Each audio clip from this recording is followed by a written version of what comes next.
5 FM. This is CBS News on the Hour, sponsored by Progressive Insurance.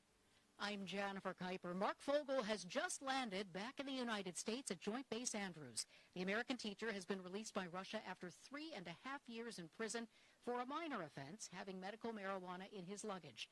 Former CBS News Moscow bureau chief Beth Noble points out, if President Trump really wants to take steps to help end the war between Russia and Ukraine, then direct contacts like this with Russia will be key.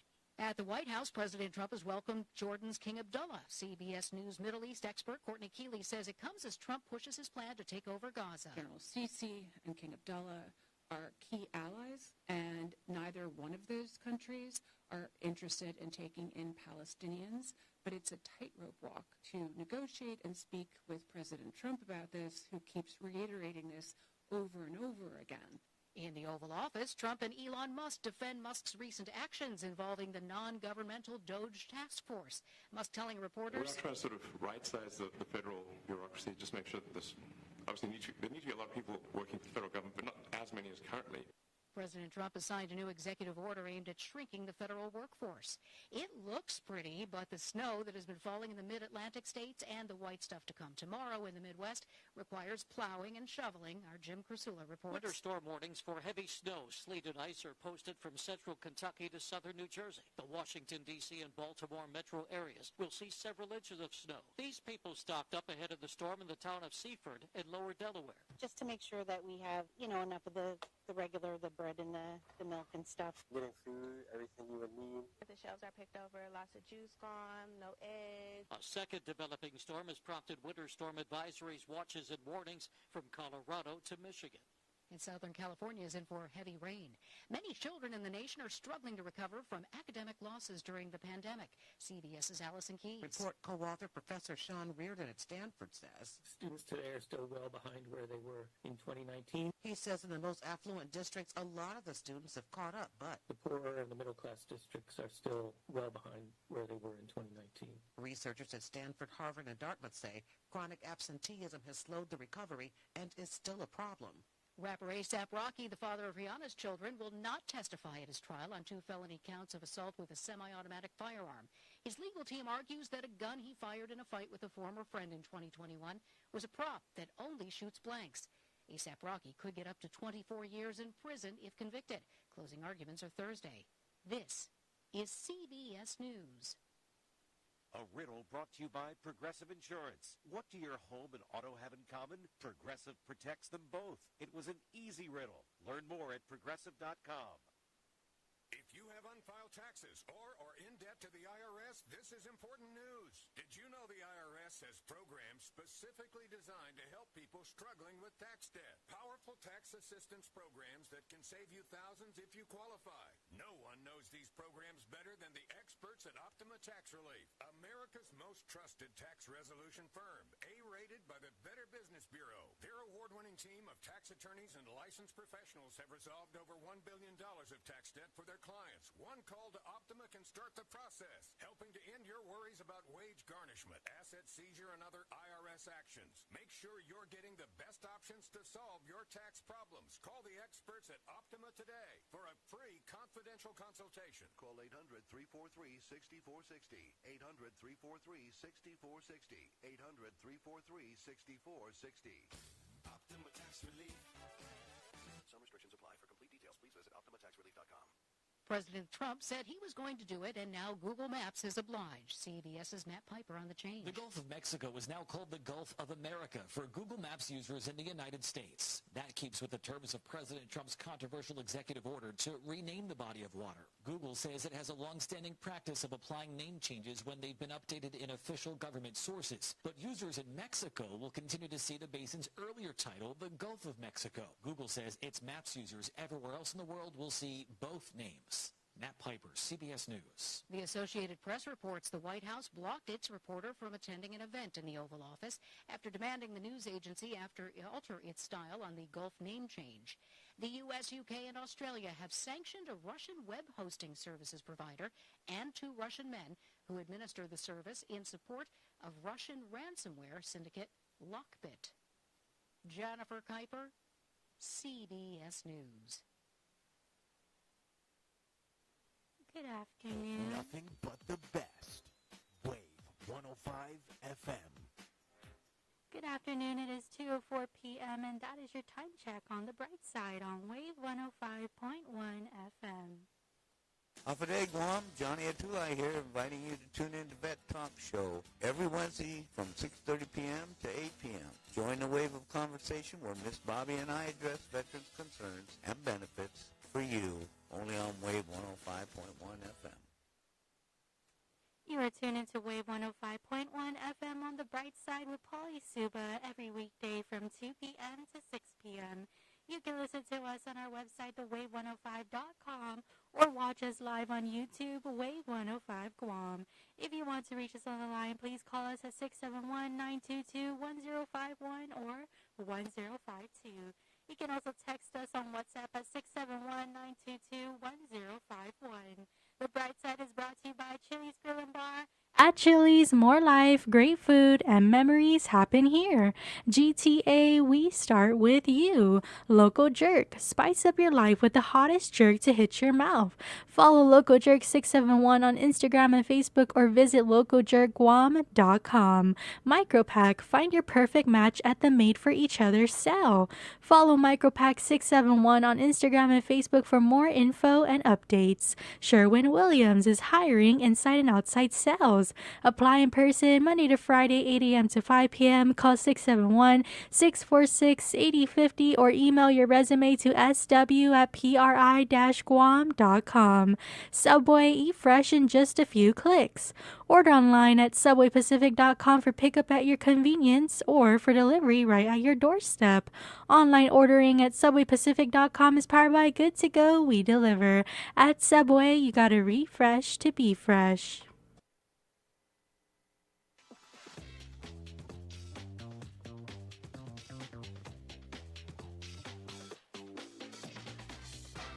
Now's that time for your real deal traffic report here on the bright side. Slow traffic on Route 4 in Mauricio, and this is in between the Pier Park and the Bell Tower. Slow traffic on Route 16 in Barragata at the intersection near the post office or the Guam National Guard. Slow traffic on Route 3 in Dededo if you're passing the GRMC Hospital heading to the intersection on Route 1. Slow traffic on Route 4 in Hagåtña if you're coming from the intersection near the Agana Library heading to the intersection on Route 1 near the Chief Kapua Park. Slow traffic on Route 30, 14, and 14B in Tamuning if you are trying to get to the intersection on Route 1. Slow traffic on Route 1 Tamuning north and southbound at the intersection near the John F. Kennedy High School. And that is your real deal traffic report here on the bright side. The views and opinions expressed in this show are that of the show hosts, guests, and callers. They do not necessarily reflect the views and opinions of the staff and management of Wave 105 FM, Glimpses Media, or any of our partners. As we strive to provide quality, respectful, and engaging content, we welcome you to participate in the conversation. Thank you for tuning in to Wave 105 FM, the sound of Guam. Enjoy the show.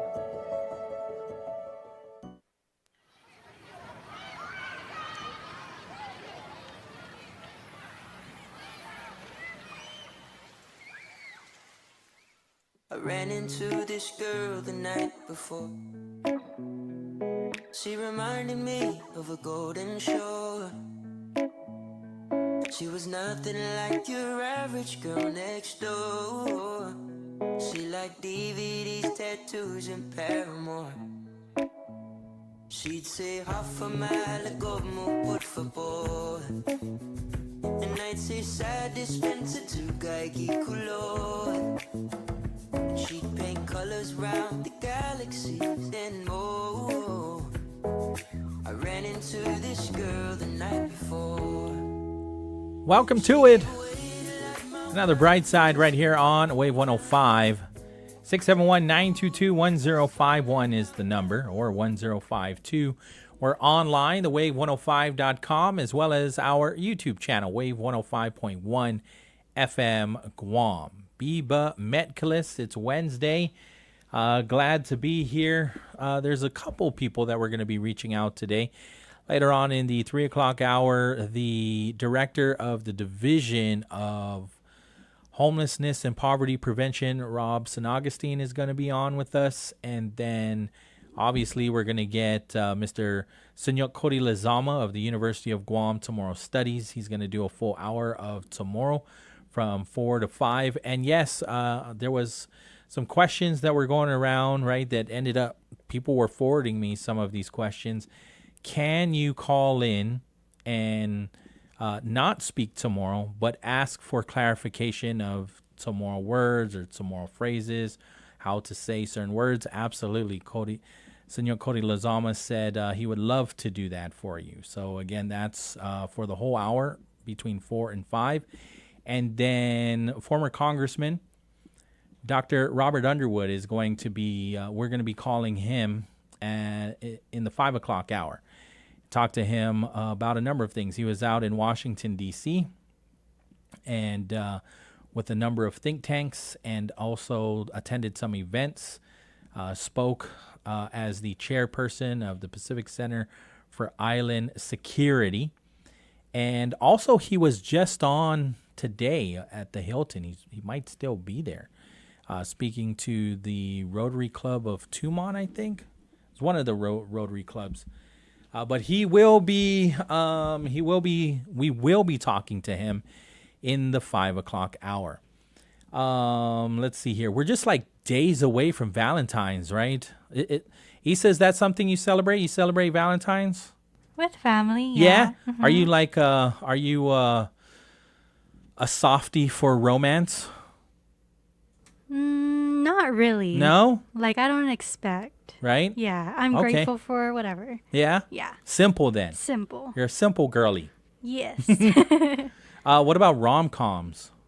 Like, what is your ideal Valentine's? It doesn't have to be Valentine's, to be honest with you. For me, it's like Valentine's is not... It's never been like...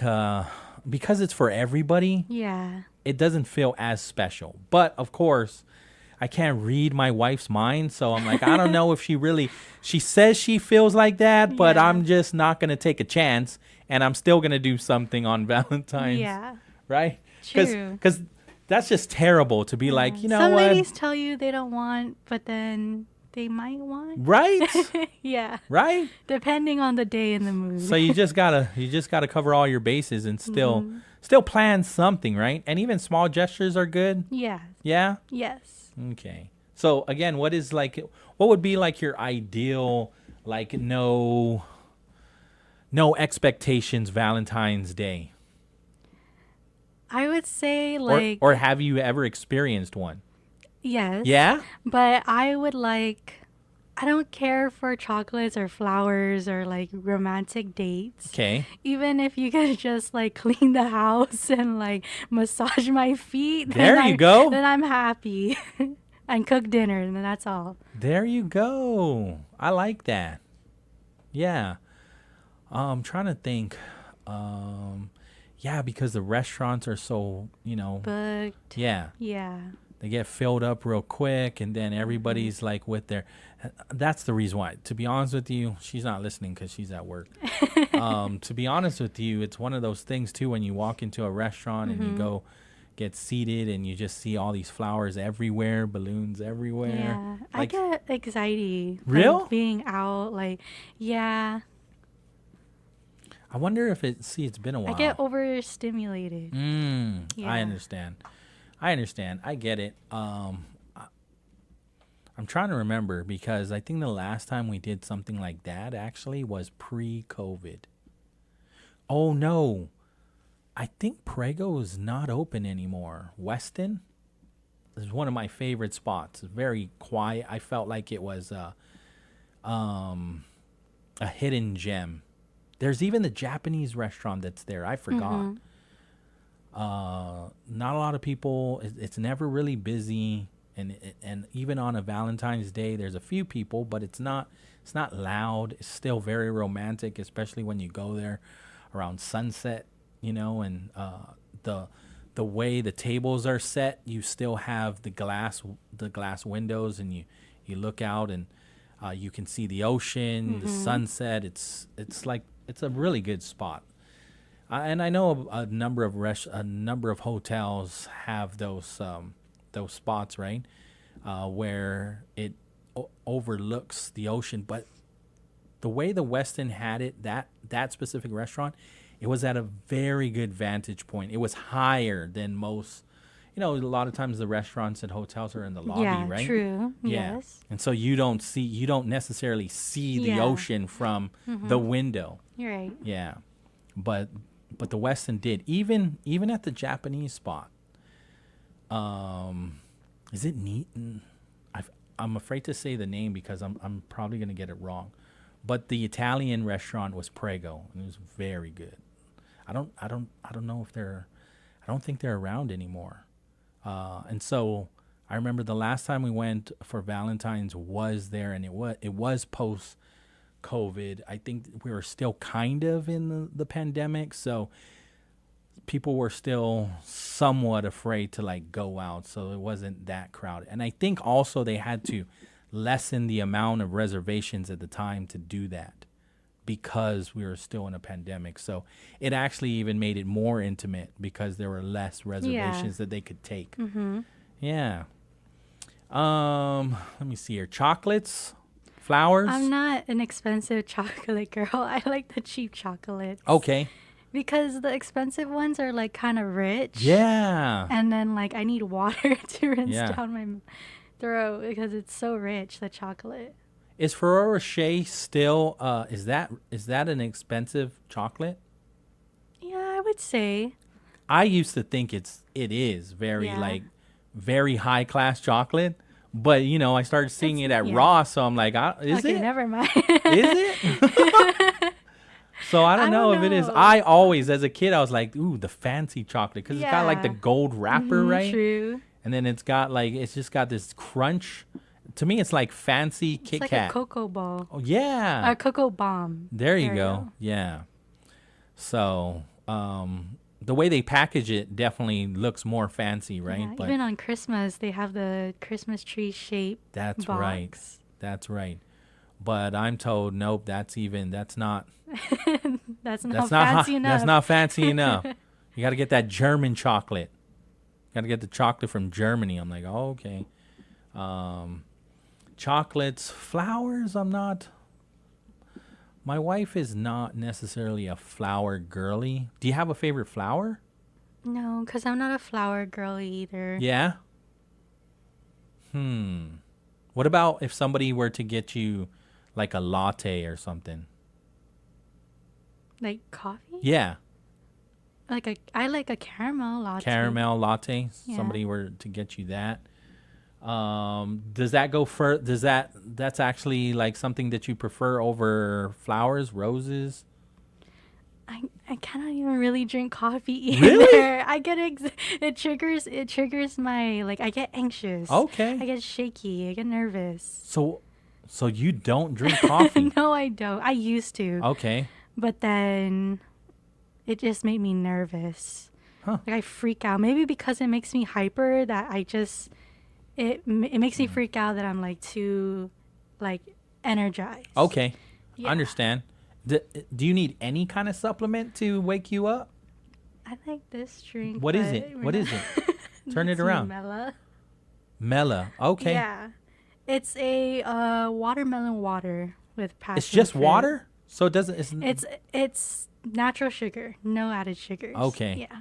Is it like keeps me hydrated, it keeps me up. Okay. Is it like what is that? Celsius. Is it like Celsius? Yeah, it's like Celsius. Okay. But I think Celsius is a little bit more carbonated, right? Sure. Yeah. Yeah. I had to get off Celsius because I was getting heart Yeah, my dad kept drinking that too, and I told him to stop. Not too much. Yeah. I went back to coffee because my wife bought a Nespresso, and so I went back to coffee. It's been saving me a lot of money. Yeah. So I don't have to go to the coffee shop to get my coffee before I come into work. So Nespresso has really saved us a lot of money. And then I used to drink 2 Celsius. That's what I needed to get me going. And then, I felt it. I felt like maybe it's time I get off of it. Yeah. But the problem was now I needed something. I need something. And so coffee it is for me. Like, I don't know. I can't be productive. I can't be effective without it, you know, so. We can even do with like sleep, your sleeping schedule, Yeah. what you eat. This is true. I get decent amount of sleep.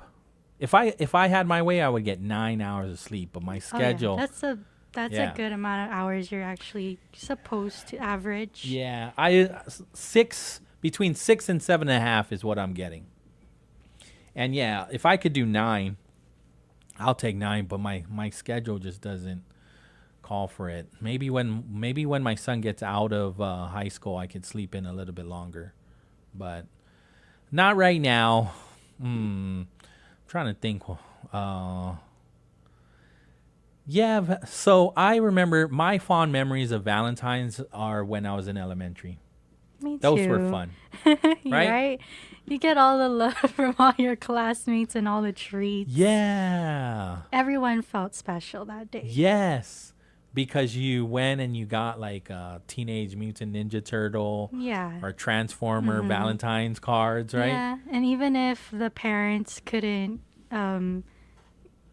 give their children to pass out treats, the teachers would. So everyone would feel special that day. Yeah. Yeah. And then in those boxes, right? Do they still do it? I haven't been to Kmart in a while. Kmart was my favorite. Right? Even those little cards that has jokes on it. Right? Yeah. It's so cheesy, but it's so funny. I've been to Kmart. I don't even know if I've been to Kmart this year, to be honest with you. I haven't either. So I remember going to Kmart and seeing that whole section by the soap and the shampoo. Yes, at the end, where the electronics are. They don't even have an electronic section anymore. Yeah. Yeah, they have like one little. I don't even think they sell like, DVDs anymore there. No, I remember that. And music, remember that? Yeah. So that's where the Valentine's Day cards were, I remember. And then even when my kids were in elementary, that was still a thing. But is that still a thing today? I don't have elementary kids anymore. So I don't know if kids are buying those cards or making the cards. So what we used to do, even when I was a kid, so I'm sure this still happens, right? Because when I was a kid, all the way to where my youngest was still in elementary, the teachers would send a project home and say, all right, take a shoebox and make like a mailbox, right? And so that's where you would put all the Valentine's cards in. You would show up to school and all the kids would put their Valentine's Day cards in every mailbox. And that was a thing when I was a kid. Do you remember doing that? Mailbox? No. Valentine's mailbox? The only thing we did was just make cards for our family. Oh, okay. Yeah. Okay. You made a Valentine's Day card for your dad? Yeah, for my mom and dad. Wow. And I used to be so excited after I would make a card. Really? I would like jump on their bed in the morning and be like, Mom, Dad, happy Valentine's Day. I'm just a crappy dad because I don't remember getting a Valentine's Day card for my kids. My wife does. Mother's Day, too. Don't even start me on Mother's Day. Because I've always been, I hope if President Trump does another executive order and wants to change oceans and and mountains, then I think the next executive order that he should do is moving Father's Day to somewhere in May, like Mother's Day, or April, or even March. Move it to a month that is actually during the school calendar, because Father's Day is in June. Oh yeah, that's right. And the kids are out of school. Yeah, I still made my dad. You one. did? You're such a good daughter. I know. You are such a good daughter. Such a loving little girl. You really would take time. Even not in 4th school. of July, Liberation, I would make them cards. Wow, Yeah. you are a good daughter. Yeah, because if they weren't making that project at school, I wasn't getting anything. So Mother's Day, all the like ceramics and I don't know how many hearts and all of that stuff was coming home for Mother's Day. And then Father's Day, I'm just like, it's just Where's my card? It's just Sunday. All right, 2:24 in the afternoon. You know what's pretty cool is we were just talking about it for the last 2 days, right? So GPD wanting to basically transfer property from the Chamorro Land Trust Commission property in Gigo to GPD, so that way they can move forward with building a police station in Gigo. And so when I was hearing this, I'm like, man, I feel like the first place they should go to, though, to build a new police station or substation is Talafofo, only because of the distance it takes to go from the southern precinct, which is in Hoggett, to get over to the east side. And then lo and behold, now we get more information from Gura that they are doing that. And then to be fair, the property that they're transferring through a bill introduced by Senator Sean Gumatautal, and then GPD Chief Stephen Ignacio confirmed yesterday on Patty's show that that it used to belong to GPD. And so now they're just asking for it back to utilize it to possibly build a police station. They still have to work out the logistics of getting the funding, and they're possibly looking at the military. You know, hey, they want to work with Congressman Jim Moylan, and they could work it through Gura and HUD, but they do want to look at if the military can fund this, being that there are so many military members living in the economy, and they are living close to the base, Anderson Air Force Base, Marine Corps Base, Camp Laws. Right, so now we hear from Gura that they are going to be awarding $5.59 million to a company called Surface Solutions to build a new GPD substation in Talafofo. And so this station will be located next to the Talafofo Gym and will serve multiple southern villages, obviously, right? And so there is an increased cost, though, because initially, Ian Corporation, they won the contract in September of 2023 with a bid of $4.1 million.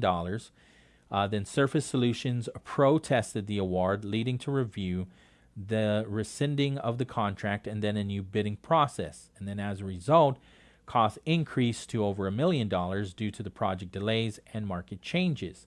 So now it's $5.59 million. Gura approved the intent to award the contract to Surface Solution.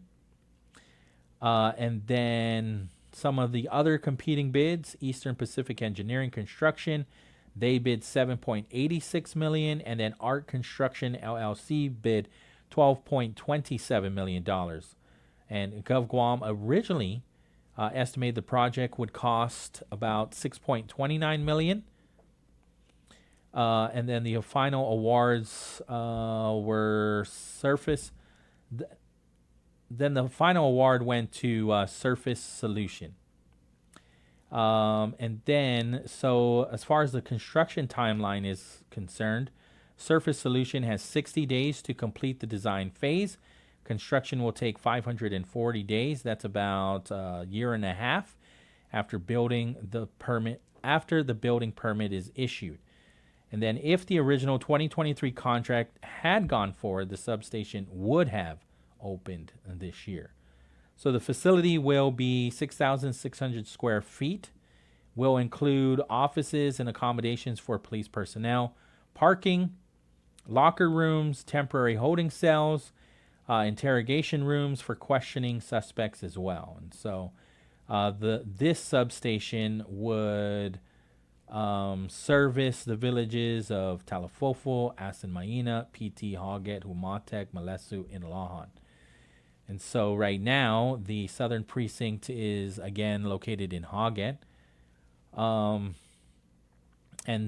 so what this new substation would aim to do is it would reduce response times since officers won't have to drive across the island using Cross Island. We were just talking about this yesterday.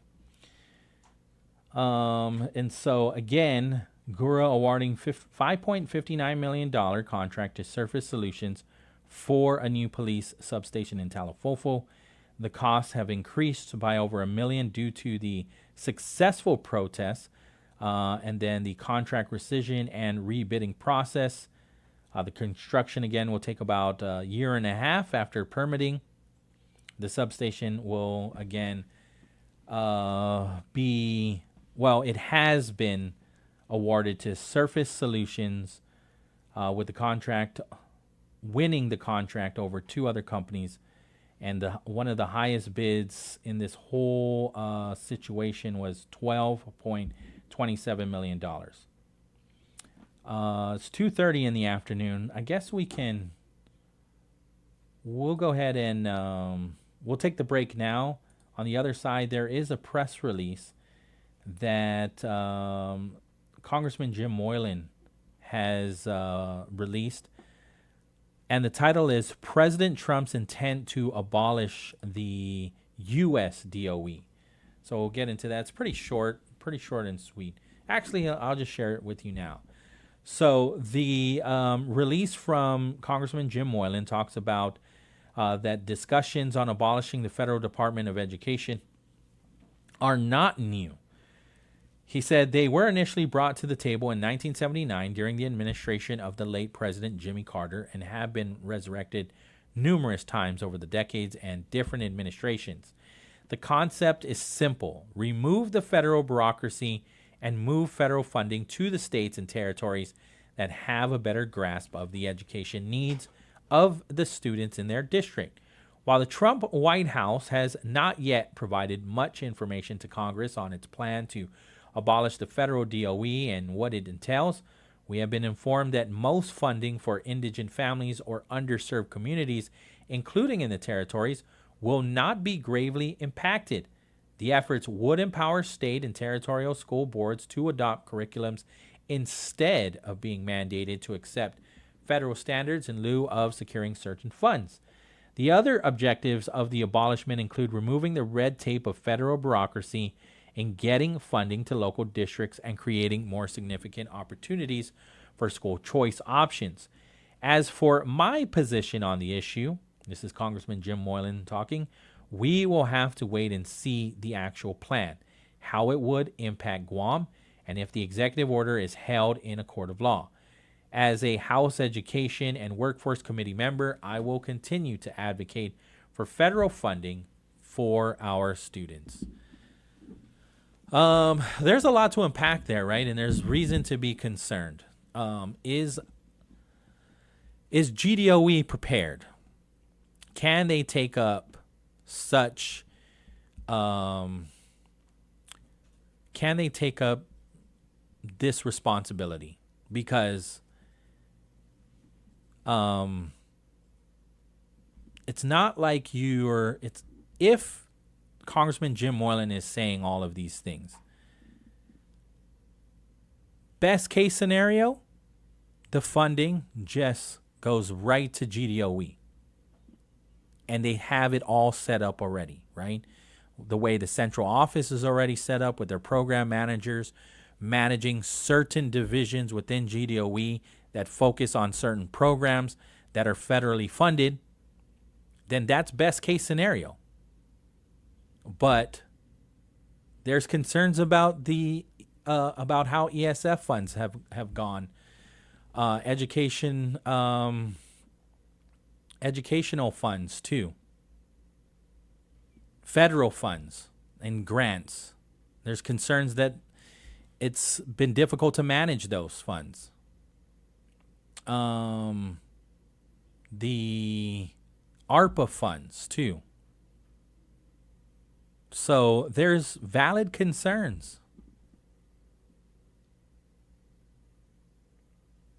But, so the whole part of wait and see concerns me on a number of levels, because there's a lot of that wait and see how the tariffs will affect us. Wait and see how abolishing U.S. DOE affects us. Wait and see how these federal programs that have been paused affect us. And so sometimes when the landslide comes, we see it's like, we'll wait and see until it gets here. But once the landslide starts to come, there ain't stopping it. 2:35 in the afternoon. We'll take the break. Wave 105. CBS News special report. American teacher Mark Fogel is back on U.S. soil, meeting with President Trump at the White House after being imprisoned in Russia for 3 years. His mother lives in Pittsburgh. It's kind of hard to process this because for the last 3.5 years, it seems like every waking moment was about Mark. Former CBS News Moscow Bureau Chief Beth Noble. Fogel arrived in Moscow after a vacation at home in August of 2021 with about half an ounce of medical marijuana in his luggage. That's legal in the U.S., but illegal in Russia. President Trump earlier was asked by reporters if Moscow got anything in return. He said not much. He then referenced Russia and the war in Ukraine. I hope that's the beginning of a relationship where we can end that war and millions of people can stop being killed. They've lost millions of people. They lost, in terms of soldiers, probably 1.5 million soldiers in a short period of time. CBS News special report. I'm Jennifer Kuiper. Start your day right with Mornings with Patty Arroyo every weekday morning from 6 to 10 a.m. Then meet me, Pauly Suba, in your afternoon on the bright side. Ride the wave with us on your radio at 105.1 FM or stream us 24/7 at thewave105.com. The sound of Guam is Wave 105.1 FM. Hey, what's going on, Guam? Dicey Dice here, and I'm inviting you to join me on Power 98 Monday to Friday from 10 a.m. all the way to 2 o'clock in the afternoon. We are covering anything and everything from entertainment, headlines. We are doing sports, giveaways, and more. And don't forget, the show is all being brought to you by Rigoroa Laguna Guam Resort, McDonald's. I'm loving it. Shouts out going out to Vitali's Italian Restaurant, Wise Owl Animal Hospital, Lotte Hotel, and Golf Espresso. Rolling with Dice in the middays, Monday to Friday, 10 a.m. to 2 o'clock on Power 98 FM. This Valentine's Day, say I love you with elegance. At Vince Jewelers, find breathtaking gifts that last forever. Brilliant diamonds, stunning gold, and more. Save up to 75% off natural diamonds and celebrate love in the most unforgettable way. Vince Jewelers, where every love shines bright. Vince Jewelers, voted Pika's best jewelry store for 8 years in a row, serving our community and your loved ones from generation to generations. Undunkalu Natsizulas Maasi. Political status impacts almost every aspect of our lives on Guam, but many are unaware of our right to self-determination and decolonization. What does it mean, and how can it improve our quality of life? Join the conversation, ask some questions, and learn more about your right to self-determination and the 3 legitimate political status options for Guam. Tune in to Challenge the Status Quo every Monday from 10 a.m. to noon on Wave 105.1 FM, presented in partnership with the Commission on Decolonization and Glimpses Media. The video challenge you've been prepping for since freshman year is here. The original Power 98 Senior Challenge. This year, we want you to step it up to win up to $5,000. Competing this year, the JFK Islanders, the Ukadu Bulldogs, the Southern High Dolphins, the St. Paul Warriors, the Academy Cougars, and the Teton Titans. Get ready to vote for your favorite video to help them win. The Power 98 Senior Step Up Challenge is presented by Domino's Pizza, the Aganga Shopping Center, GTA, the Guam Army National Guard, Wave 105.1 FM, Route 99 FM, and sponsored by United Tire. Only on the station powering the best days of your senior year, Power 98.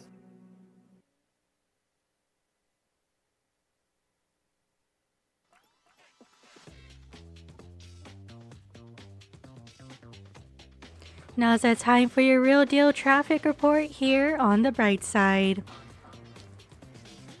Slow traffic on Route 16 in Barragata at the intersection near the post office and the Guam National Guard.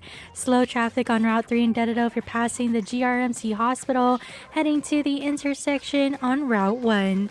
Slow traffic on Route 10A into Manning if you are heading to the intersection in front of the Guam Airport. And that is your Real Deal traffic report here on the Bright Side. The views and opinions expressed in this show are that of the show host, guests, and callers. They do not necessarily reflect the views and opinions of the staff and management of Wave 105 FM, Glimpses Media, or any of our partners. As we strive to provide quality, respectful, and engaging content, we welcome you to participate in the conversation. Thank you for tuning in to Wave 105 FM, the sound of Guam. Enjoy the show.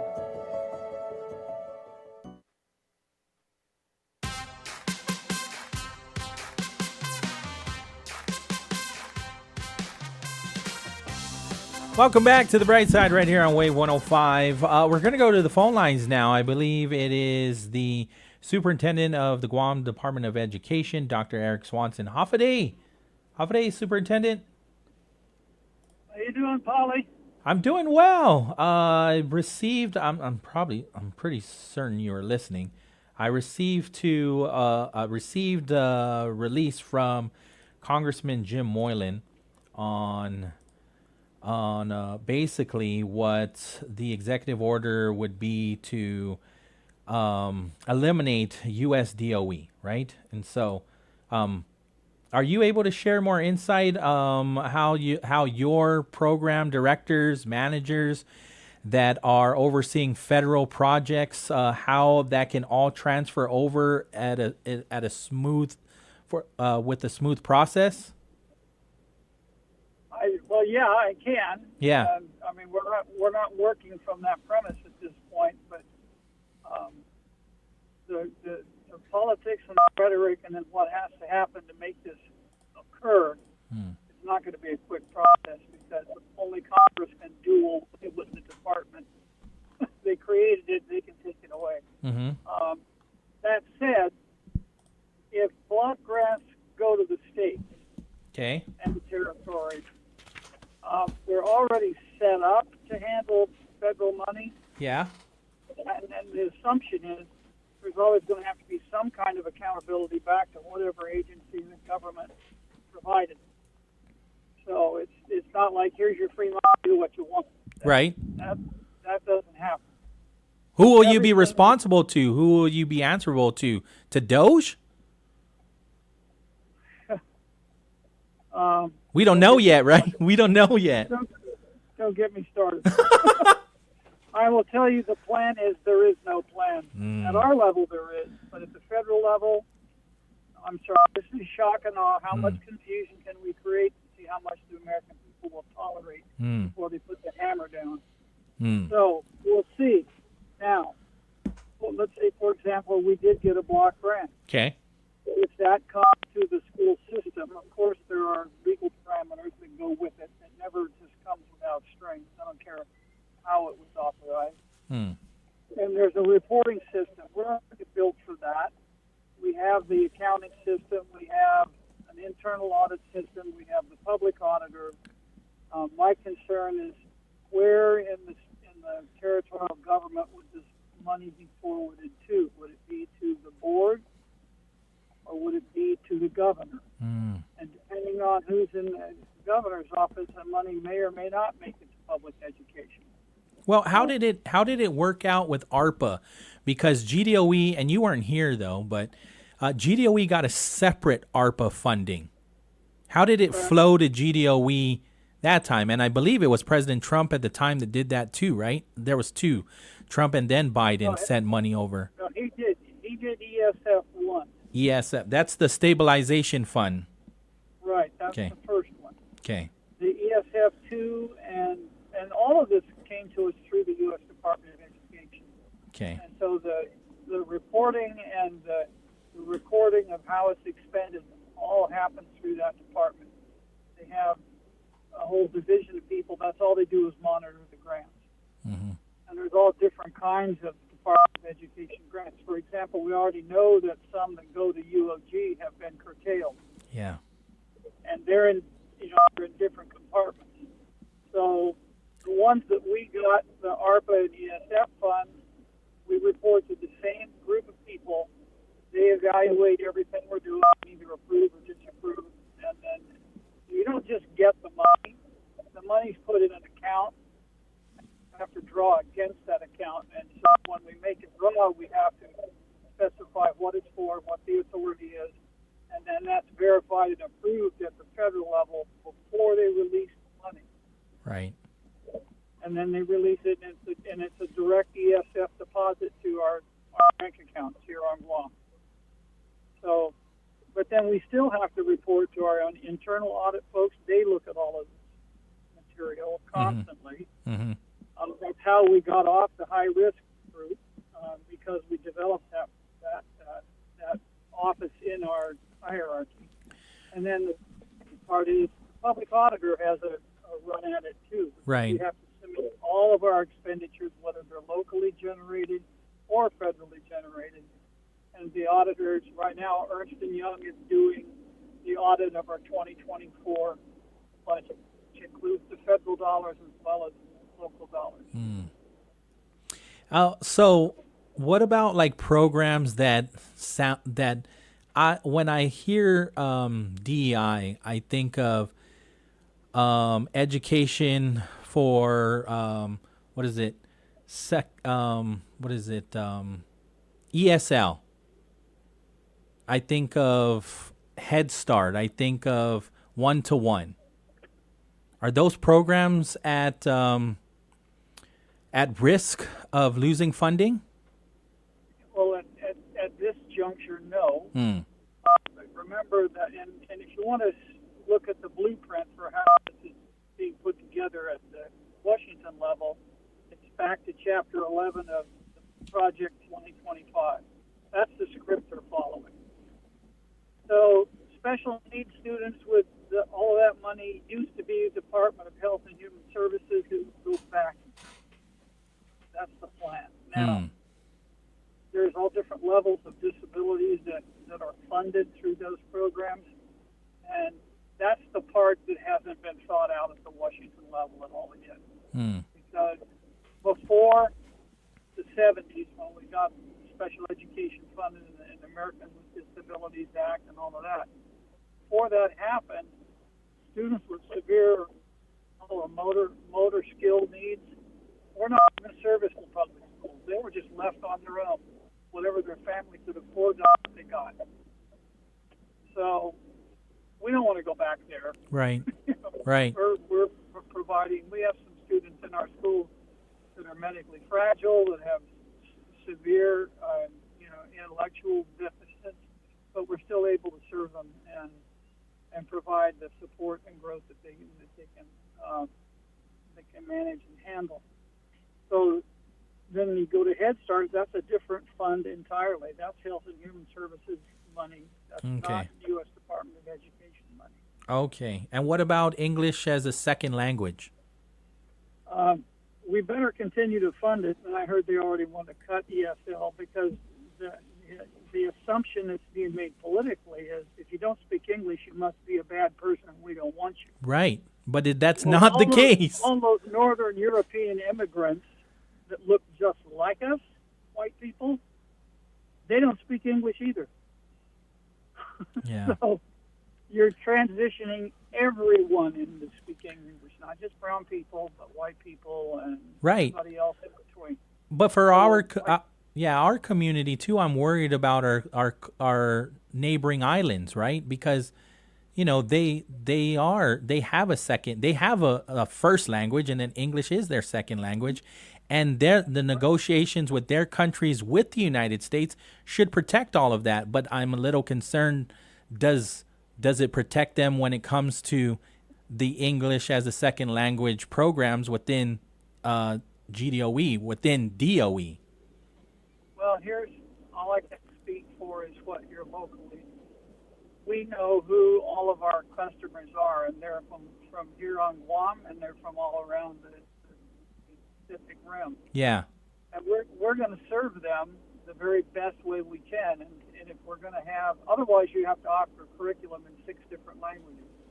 And we're certainly not wired for that. Right. Will there be some disagreement between us and the feds about how that should be played out and what it should look like? Probably.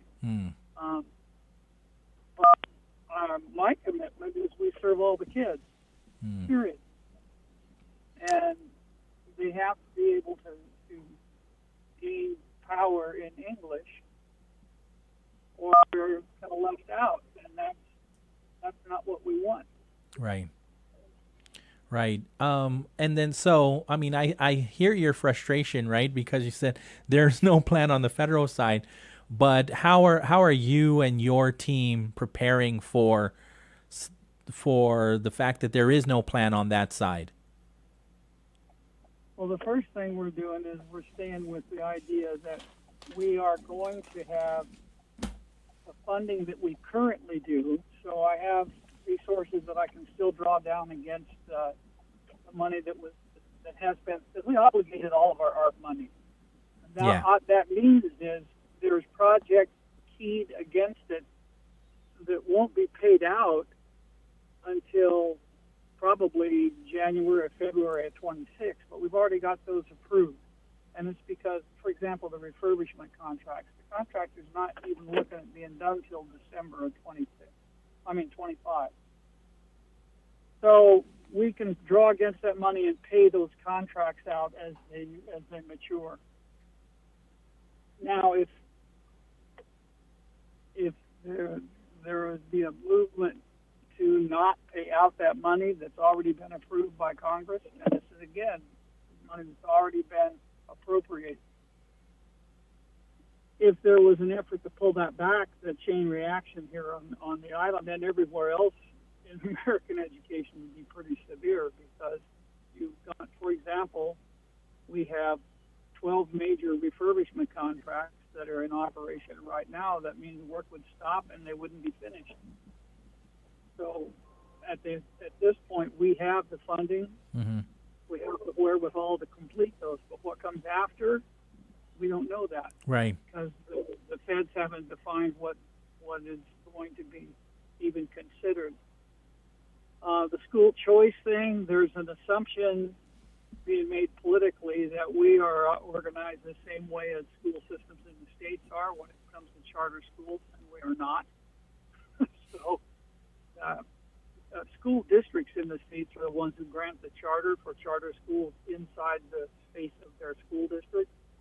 And here that's a separate entity. Yeah.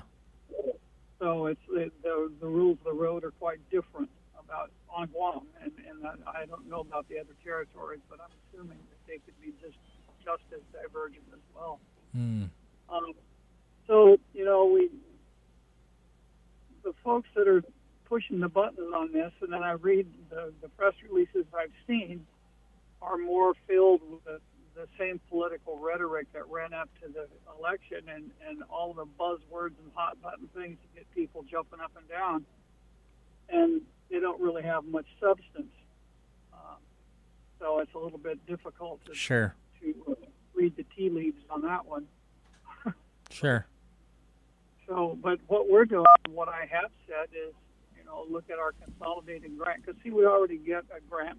Every year we get a consolidated grant that is in the neighborhood of $30 to $35 million to operate programs that are not funded locally through our appropriations. So the mechanisms to operate that already exist. But I put the question to my leaders today. I said, we know that we're preparing the 35 budget proposal for the federal government, but I want you to take this thought process. What if that doesn't happen? What's it look like? Right. What does that mean? What if there is no FY35 or 25 grant? Now, I have no knowledge about whether there will be or won't be, and if this block grant proposal goes through, if the money is sufficient, and I hope would be allocated to state boards and not to legislatures or governors, then all the states are set up for this. The territories are certainly set up for it, and they can manage the money and be accountable for it. Certainly, the public disclosure laws don't go away. Mm-hmm. But the assumption that when I hear the political rhetoric that we're automatically going to root out all the corruption in this agency, I'm sorry, this isn't about improving service. This is about political rhetoric. And we have to think about the 24,000 kids that live and breathe and walk around here on Guam, and we try to take care of every day to the best of our ability. And that's a whole different discussion. Yeah. Do you have a direct line with the congressman, Jim Moylan? Yeah, I don't talk to him frequently, but we do communicate, and I am going to be back there with the chief state schools officers in March, and we have appointments. Mr. Sablon, who is our board chair, and I are both going to that state chief schools officers conference. It's a legislative conference that's scheduled every year. The purpose is to lobby, for your state. So we're going to be doing that. We'll be seeing him, but he's made himself available to lead in readily through his office here. Okay, yeah. I remember you talking about that group with Patty the other day. Right, and that's where I get the most logical and sensible information from them, and they're really skilled at there are lobbyists actually for the states. So this is the world they live and work in every day. Mm-hmm. We live and work in the world of the kids in it. That's the real customers. But it's exciting times.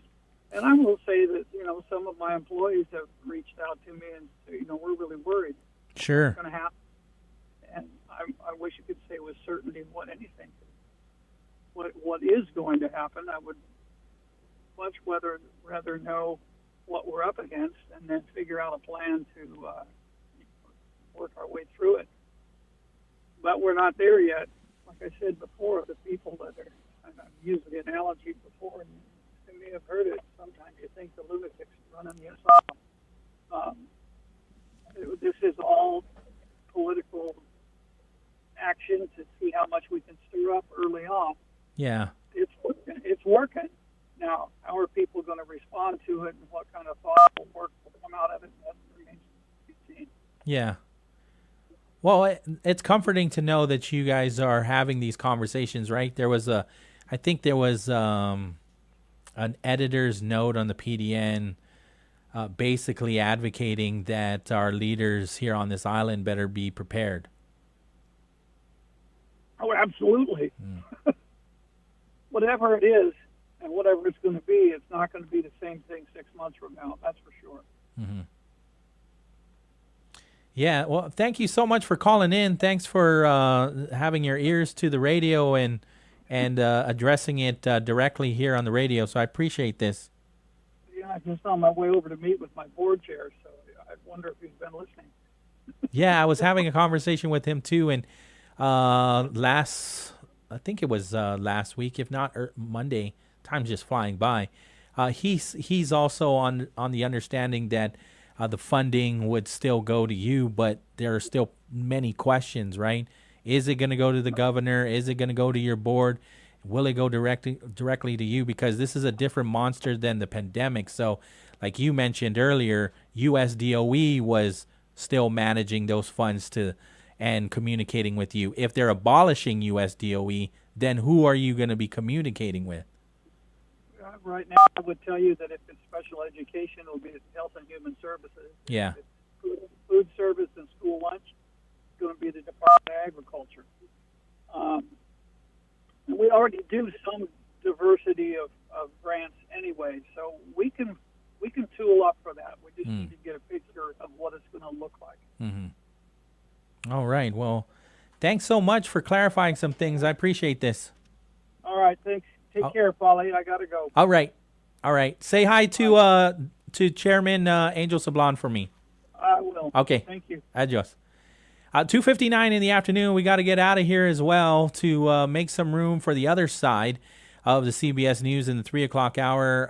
The director of the now Division of Homelessness and Poverty Prevention, Robson Augustine, is going to be calling in. He sent a letter to the editor to the Marianas Business Journal, so I definitely wanted to allow him some time to share with our audience here, and then also get an update on the pit count. And so I understand that,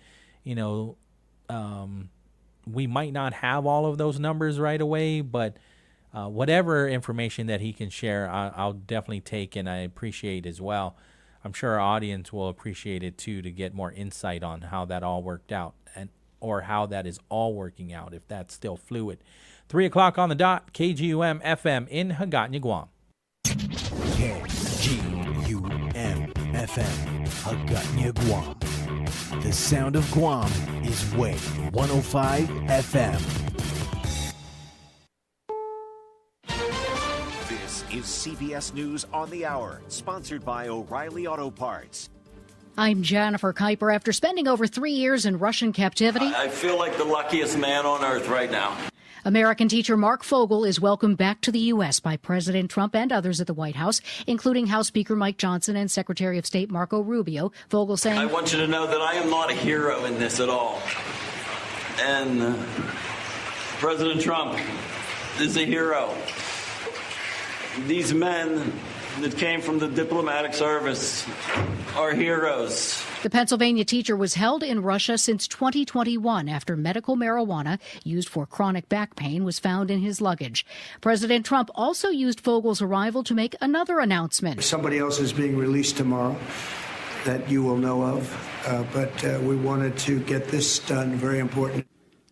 A busy day at the White House, where President Trump hosted Jordan's King Abdullah earlier and reiterated his plan to forcibly displace Palestinians from Gaza and have the U.S. take control of their land. CBS's Weijia Zhang. Inside the Oval Office, both King Abdullah and President Trump were not being direct with one another in the views that they have previously expressed. So the king was asked very directly whether he agrees with Trump's plan, and he said, well, I have to consult with Egypt and other allies in the region. But after the meeting, he issued a statement being very clear, and he said, I reiterated Jordan's steadfast position against the displacement of Palestinians in Gaza and the West Bank. The two astronauts stuck on the International Space Station much longer than expected could be returning to Earth sooner than expected. CBS News space consultant Bill Harwood. The next crew coming up to the International Space Station is going to use a different Crew Dragon ferry ship, one that'll be ready to go as early as March 12th. If that holds up, the two Starliner astronauts on board the lab, along with their two station crewmates, will be able to come home around March 19th or 20th. That's about 2 weeks earlier than had been planned. The snow is really coming down in the mid-Atlantic states. This man owns a plow company in Virginia. My truck is barely keeping up with everything, so, I know there's a lot of stuff, especially in the community. It's not getting plowed. A second storm has prompted winter storm advisories, watches, and warnings from Colorado to Michigan. With spring break set to kick in, restrictions in Miami Beach last year will be in effect again, including restricted beach access and DUI and security checkpoints. Miami Beach City Manager Eric Carpenter. These measures are in place to keep everyone safe. Miami Beach is a wonderful place to visit, but we will not let a relatively small group of individuals looking to break the rules impact the safety of everyone. This is CBS. Think O'Reilly Auto Parts for all your car care needs. Get the parts and service you need fast from the professional parts people at O'Reilly Auto Parts. Wesley is a truck driver. I drive a truck, and I love what I do. A truck driver with IRS troubles. They told me I owed them $43,000. It got really bad. Quite a few letters in the mail. They were talking about wage garnishment, coming after my house, my car. Yeah, they don't play around. I seriously thought that I was going to lose everything. One sleepless night, Wesley finally made a call to Optima Tax Relief at 2 a.m. Kind of figured I'd get a machine, but I didn't. I actually got to talk to an actual person in the middle of the night. He found just what he was looking for. Oh, they were great people. You need a team of people that know what they're doing. Optima Tax, they know what they're doing. Optima Tax Relief came through with flying colors. I saved an incredible amount of money. Happy don't even come close. I was absolutely overjoyed. Take Wesley's advice. If you're in any kind of trouble with the IRS, call Optima Tax Relief. Don't trust anybody else. Call Optima for a free consultation. Call 800-343-6460. 800-343-6460. 800-343-6460. Optima Tax Relief. Some restrictions apply. For complete details, please visit OptimaTaxRelief.com. A giant schnauzer named Monty has won Best in Show at the Westminster Kennel Club Dog Show. Roses are red, violets are blue. Here's a more expensive Valentine's Day bouquet for you. The personal finance website Finance Buzz says the national average for a dozen roses this year is $90, up 2% from last year. Inflation gets the blame. One of the states with the highest costs is Texas. Stephanie Leone is a florist in Fort Worth. 6 years ago, something like this would have been maybe $120. This year, two and a half that price. Brandy Ferrer runs a flower shop in Tyler, Texas. We've seen customers spending less money or not spending money at all. Michael Wallace, CBS News. Scientists have detected several thousand earthquakes, most with small magnitudes, in just over 2 weeks near one of Greece's most popular tourist destinations. A crisis management committee says a larger quake cannot be ruled out, and authorities have declared a state of emergency on Santorini. Jennifer Kuiper, CBS News. Keep the dial here. Your radio loves it. Wave 105 FM.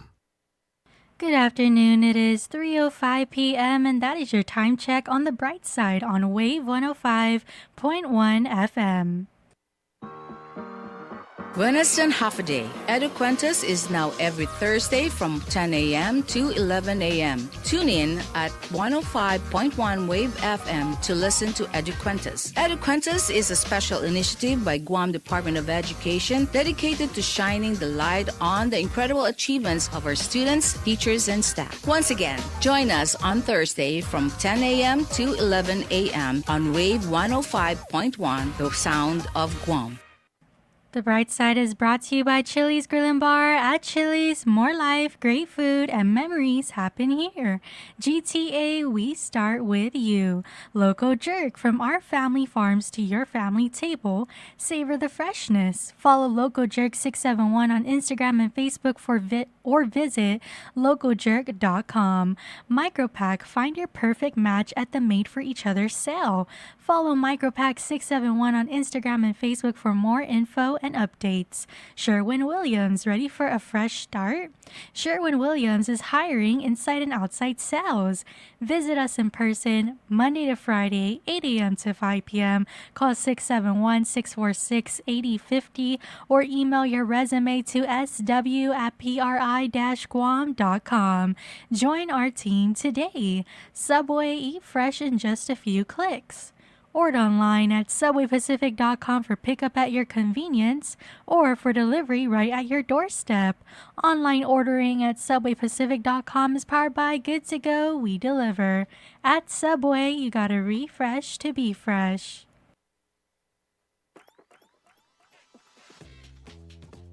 Now's that time for your real deal traffic report here on the Bright Side. Heavy traffic on Route 4, and this is by the Ipan Beach Park. Slow traffic on Route 1 in Dededo north and southbound at the intersection that leads to Route 27 or near the flea market. Slow traffic on Route 1 into Munning if you're heading northbound to the intersection that leads to Route 14 or near the ITC building. Slow traffic on Route 10A into Munning if you are coming from the intersection on Route 1 heading to the intersection in front of the Guam airport. Slow traffic on Route 1 to Munning if you're heading southbound to the intersection near the John F. Kennedy High School. And that is your real deal traffic report here on the Bright Side. The views and opinions expressed in this show are that of the show host, guests, and callers. They do not necessarily reflect the views and opinions of the staff and management of Wave 105 FM, Glimpses Media, or any of our partners. As we strive to provide quality, respectful, and engaging content, we welcome you to participate in the conversation. Thank you for tuning in to Wave 105 FM, the sound of Guam. Enjoy the show. ISLA, Guam is where I'm from. Tautanu Itamoru, kingdom of our people. GUAM, island in the sun. From Jigo to Malessu, this land is all that we know. I said this land is all that we know. Welcome back to the Bright Side right here on Wave 105, 3:09 in the afternoon. Like I said, we should be getting a phone call from the director of the Division of Homelessness and Poverty Prevention, right? It used to be the Office of Homelessness and Poverty Prevention, and then basically the funding was not approved by the legislature when they were going to to get the funding from the general fund. And so what happened was the legislature did give more funding to public health, and then the director, Teresa Arreola, basically worked with the governor. The governor did an executive order to stand up a division of homelessness and poverty prevention within public health. And so he's on right now, and I just wanted to get a quick update from him on that. Hafa Adai, Director? Hafa Adai, sir. Hey, thanks for spending some time with us here on the radio. I wanted to ask, now that you're a division of homelessness and poverty prevention, does your office remain the same? People can still go see you and provide and get those services that you provide to those that need it at the ITC building, or are you having to move? Nope, we are still here at the Still ITC gonna be building. there. Okay. It's all business as usual. We just go from an office to a division. Got it. And to clarify, There's you the are same now under public health. That's correct. Got it. Okay, very cool. So I saw your a letter to the editor was sent, right, from you to the Marianas Business Journal, and we published it. And you talk about the creation of the Office of Homelessness and Poverty Prevention. You took on a number of housing grants as well. And so I'd like to give you the opportunity as well, if there's any misunderstanding of what you guys do, or now as a division, if things change for the community, if there's anything that you wanted to share or highlight from your letter to the editor on the creation of and the framework that you provide. Sure. I think it's just it was an important thing to show that the administration is really committed to having something permanent for homeless response on Guam. I know it's been a legacy issue pretty much. If you go back to some proposed legislation, even back to early 2000s, there was proposals for local appropriation for homelessness response. So it's been a long-standing issue on Guam, and I think just for the administration now to establish the office I'm in, first of all, that was a really big step, reconstituting the Interagency Council for Homeless Programs. Those are two things that were, a really good position to show how serious that Lieutenant Governor and Governor were about, paying attention to the issue.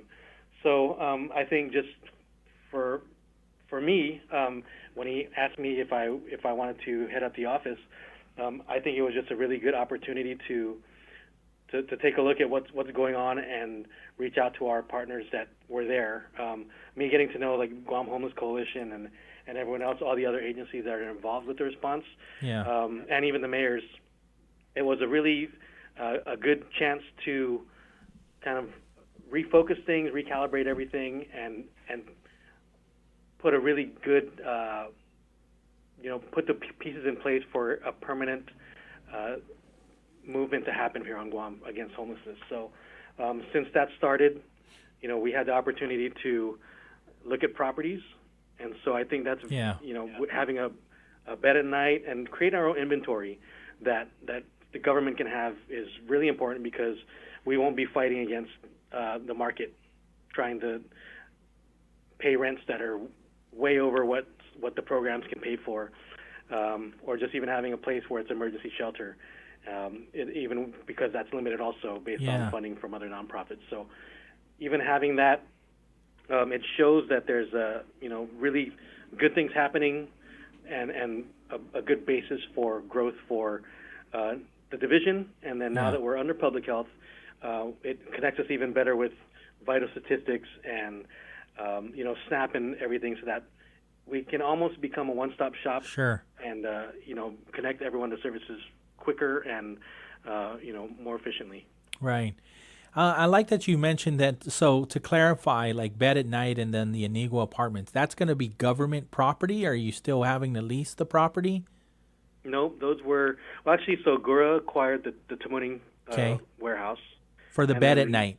Yes, for the Bed at Night, and then the Anigua one was I believe it was a grant during the COVID times that allowed that transaction to happen also. So these will be non-leased owned by DOA actually. Okay. So there will be no lease, and we'll just be able to, pretty much have the say with the programs that we run there, and which ones we support. Yeah, because that actually, because I was asking about that right at the last interagency meeting. I asked about the Leheng Sanafu shelter that is basically at the old Blockbuster building, right? And Lieutenant Governor had said, well, it's actually the owner that wanted to discontinue that lease, and so for whatever reason, right? And so that clears those obstacles then. Right. Understood. Right. Can you clarify more of a bed at night, because we have the Dignity Project that is with the Attorney General. He's put it out, right? And when I think of bed at night, I think of the same concept of. Go ahead. Yeah, it's the same. It's a similar model to other jurisdictions, and so it's going to be just having a safe place for someone to stay at night. Of course, all the operations have not been figured out yet, but you would have a certain amount of beds. People come in at night, check in, get their cot, and have the access to the amenities there, which we're hoping is going to be, washing machines, showers. We have a little kitchen area that they can, use to cook foods or whatever, and they have a safe place to stay at night. So that'd be one side. That'll be the evening, probably 6 o'clock till 7 o'clock in the morning, and then once that shelter closes, everyone will have to get up and go about their day. But on the other side of the building, of the warehouse, we'll have our offices. And so what we'll do there is we'll have our own services outreach available, intakes for anyone that might need it, and then we connect them to whatever services they need. We also would be hoping to have counseling rooms that we can house or host, like other agencies like behavioral health or any other agencies that have services, that they could conduct those services at the site. Wow. Okay. Yeah. Did you mention, I might have missed it, how many beds can go in the bed at night? It depends on the final construction of it. I know based on the building and where it's at, they do have to put in like a pump room and a generator room for code. And so working within the code, we're hopefully, with the space, it's approximately going to be like I'd say 35 by 50 floor space. So with the cots there, if we're able to give everyone ample space, we're hoping to fit, up to 40. Maybe we could put a little bit more if we're able to design it well. But I'd say 25 to 40 would be the best estimation of it right now. And in your letter, you mentioned the timeline is early 2026 for completion. Right. Yeah. So that one is just the building was just closed on, I believe, the end of last year, probably the last quarter of last year. So now we're going into GORA is going to put out a bid for a design and build. So it's basically just an open building right now, based on whatever issues that the contractors look at, or the scope that has to be built within, and just what we have to go through for procurement and everything that's needed to open a building. My best estimate, without getting people too worried or hopes up too high or something like that, would be just to say next year. Give it a year to go from nothing to a full program. Sure. And that's my hopeful estimate too. Yeah. So does dinner come with the bed at night? Or can they expect? Is that the vision? Or at 6 p.m. you should have had dinner, and then you go in and you get a place to rest and sleep? So with a lot of the individuals out there, a lot of them are already connected to SNAP and things like that.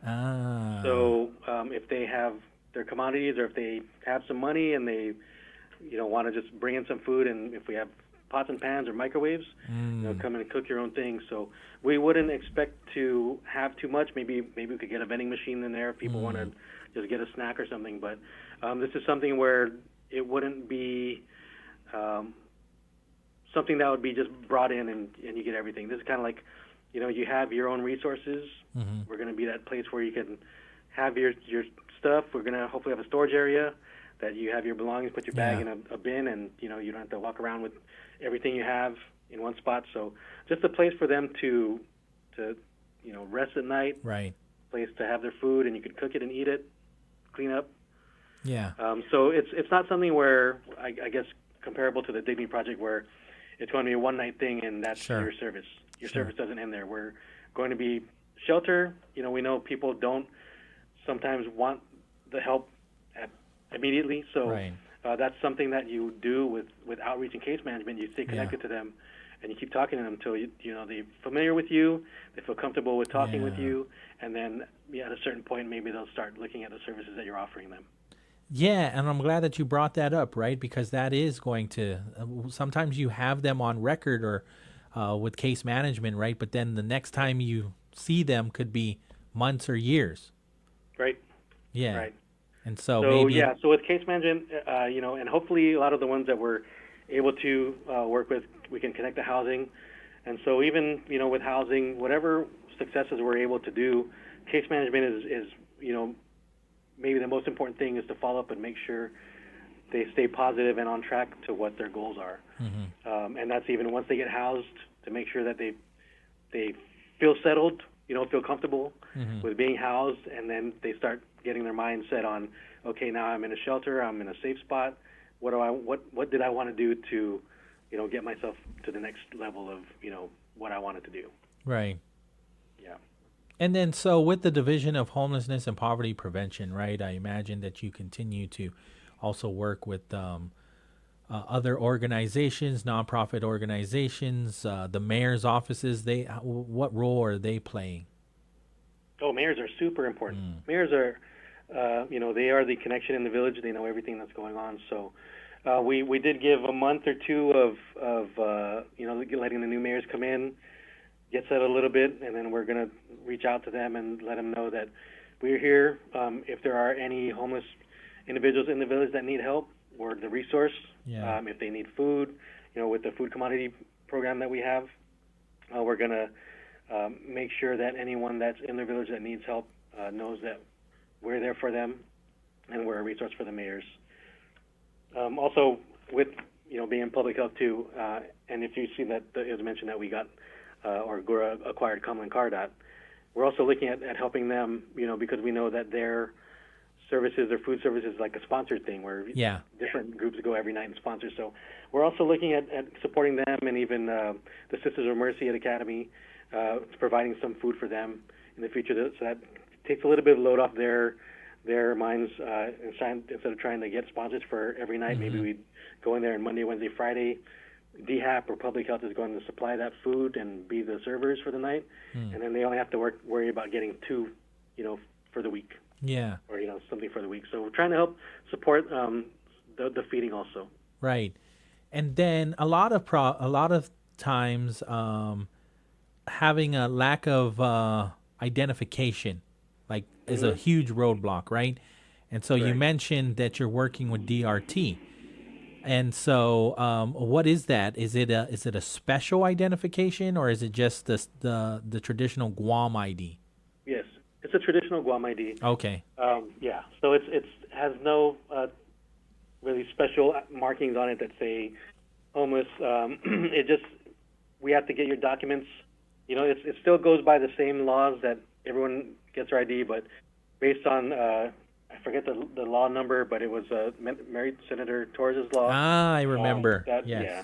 So that waived the fees right for those needing Guam IDs who are homeless. So as the government agency for it, we reached out to Revenue Tax and created an MOU between us to make that a little bit simpler. And so, yes, it's a regular Guam ID. We work with the mayors to get the homeless verifications. And then with, if it's a public health birth certificate they need, work with public health to get that and just try to get those documents quickly for them and get that ID for them. You mentioned, too, that the lieutenant governor had asked you to oversee OHAP, right, when it was the Office of Homelessness and Poverty Prevention. He also sent a letter to the editor, right? And in his letter to the editor, he highlights the need for a balance between compassion and law enforcement in addressing homelessness. And what's your take on that? Obviously, the Attorney General, we know his stance on it, right? And so do you I'm sure I need to go to the lieutenant governor, but since I have you right now, do you understand what he's talking about with the balance of compassion and law enforcement? Yes. Because as Attorney General's position stated, he's about enforcing the law. Sure. Which is what's that's about. But in enforcing the law, even if it's whether it's homeless, whether it's anyone else, any kind of other thing, it is something to understand who you're dealing with and the situation that you're in, and the mindset of the person that you're dealing with. So I think that goes a long way for the population we work with, the homeless. If you go in and you're just law enforcement with a badge and you're taking their stuff, throwing it away, saying you can't be here, you can't be there, that just shuts them off right away. And it disenfranchises them from anything that you say you were there to do. So with compassion, they're able to talk to you. If like we went to the encampment before, and we did take some belongings and said we're going to put them in this place. Yeah. So we just sat down and talked with them. At same level, sat down with them. Don't stand above them, and just just talk over their head. You just get to the level and say, this is what's going on right now. We're not here to create chaos for you. We understand this is a big thing that's happening, but tell us what you need, so that we can do what we need to do, and then so that you can feel safe and get the help that you need. So the compassion part is really important. You can't just have, if you're going to have the law, then that's fine. What we need to do, and what people have come to the governor and lieutenant governor for, is that help, that compassion. They tell their stories when they come to the office, whether it's just regular constituents out there. Right. They want their stories heard, and that's what we're here to do. Right. I think also, well, maybe you can confirm for me, have you been getting more people coming to your office concerned about what the Attorney General has been enforcing and going out and filming individuals allegedly panhandling? Have those individuals come to your office and say, hey, you need to really help me? I don't feel comfortable anymore.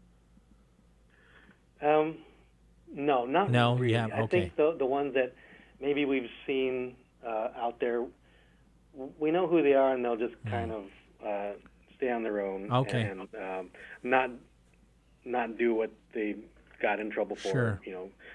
Reportedly. So if we do see them, and it's, I think it's mostly been in the Agana area, so being a little bit further away now, they don't come this way too much. They'll, everyone has their the places they normally stay at. So if we talk to them, then I'm sure we'll discuss that with them. Yeah.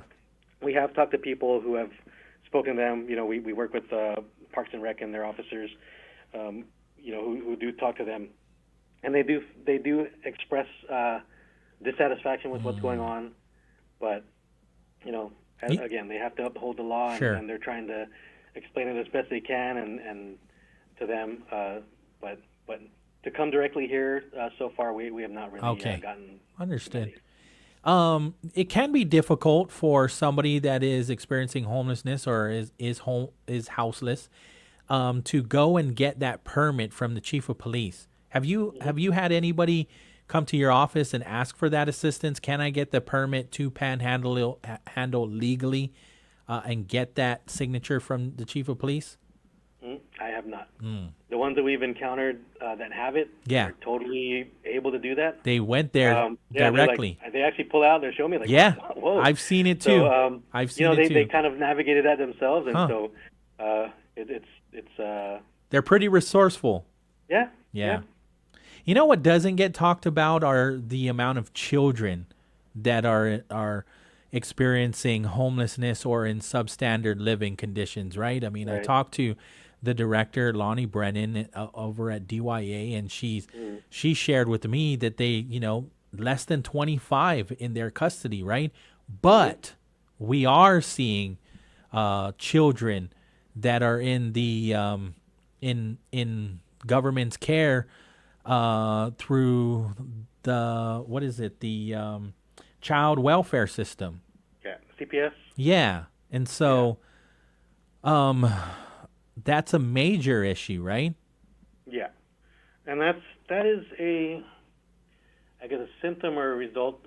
It's just I guess since we are poverty prevention, it is that population, socioeconomic group that is, maybe doesn't have the job opportunities or educational opportunities to get that. So they get into a stressful home environment, family environment, whether it's within their immediate family unit or with their siblings that are sharing a household. And a lot of the times we see that when it's a multifamily place that they're at, one gets in a disagreement, takes the kids and goes, ends up a couple nights at the beach.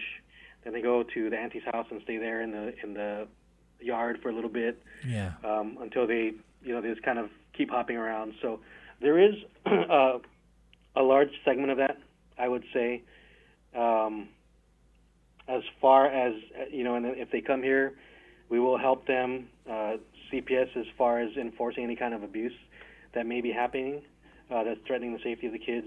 That is something else. So if we were on outreach, and we've done this a couple of times where we feel the child may be in a possibly neglected situation, we do have a duty to report that over there and try to get them the help that they need.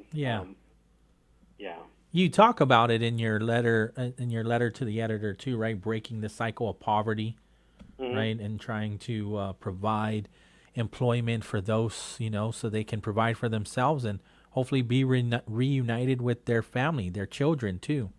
Right. Yeah. Right. So that's going to be, that's LT's Lieutenant Governor's desire for the Nego apartments. Is for families like that where they're separated because of whatever the parent may be going through, and the CPS has their kids or they need to be reunified. That's one thing that Lieutenant Governor wants to use those apartments for, is to reunify the family. And if the only thing that's separating them is having a stable place, we can put them there and save a household of 6. That's a great thing if we're able to have families in that apartment building of 17 units. That's a huge amount of people we keep off the streets, and then we could stabilize these kids and start helping them, because that's where we're going to break that cycle, is at the development level for the children.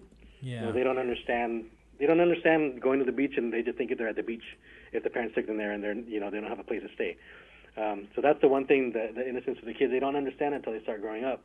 And then that's when they start, dealing with problems the way the parent did. So I think having government inventory to stabilize these families and give them a good place to break, to decompress the parents, so then that's stressed out, trying to worry about something, and have the kids have a stable place where they can do their homework, go to and from school. It's a huge step in breaking that cycle of poverty. Yeah. I mean, your title says it all: the easy battles and the hard war against homelessness, right? Some things that stuck with me when I spoke with you and Asia Ramos at your office, right? And I put it in the story is you had said early intervention is key to stabilizing homelessness. And you had shared that, and that's going to stick with me forever. Thank you. Yeah, no, for sure. Yeah. As I was walking, so I kind of learned that in one of the conferences I went to also, right? And it was at the analogy with the sink thing. That's how I ended my story.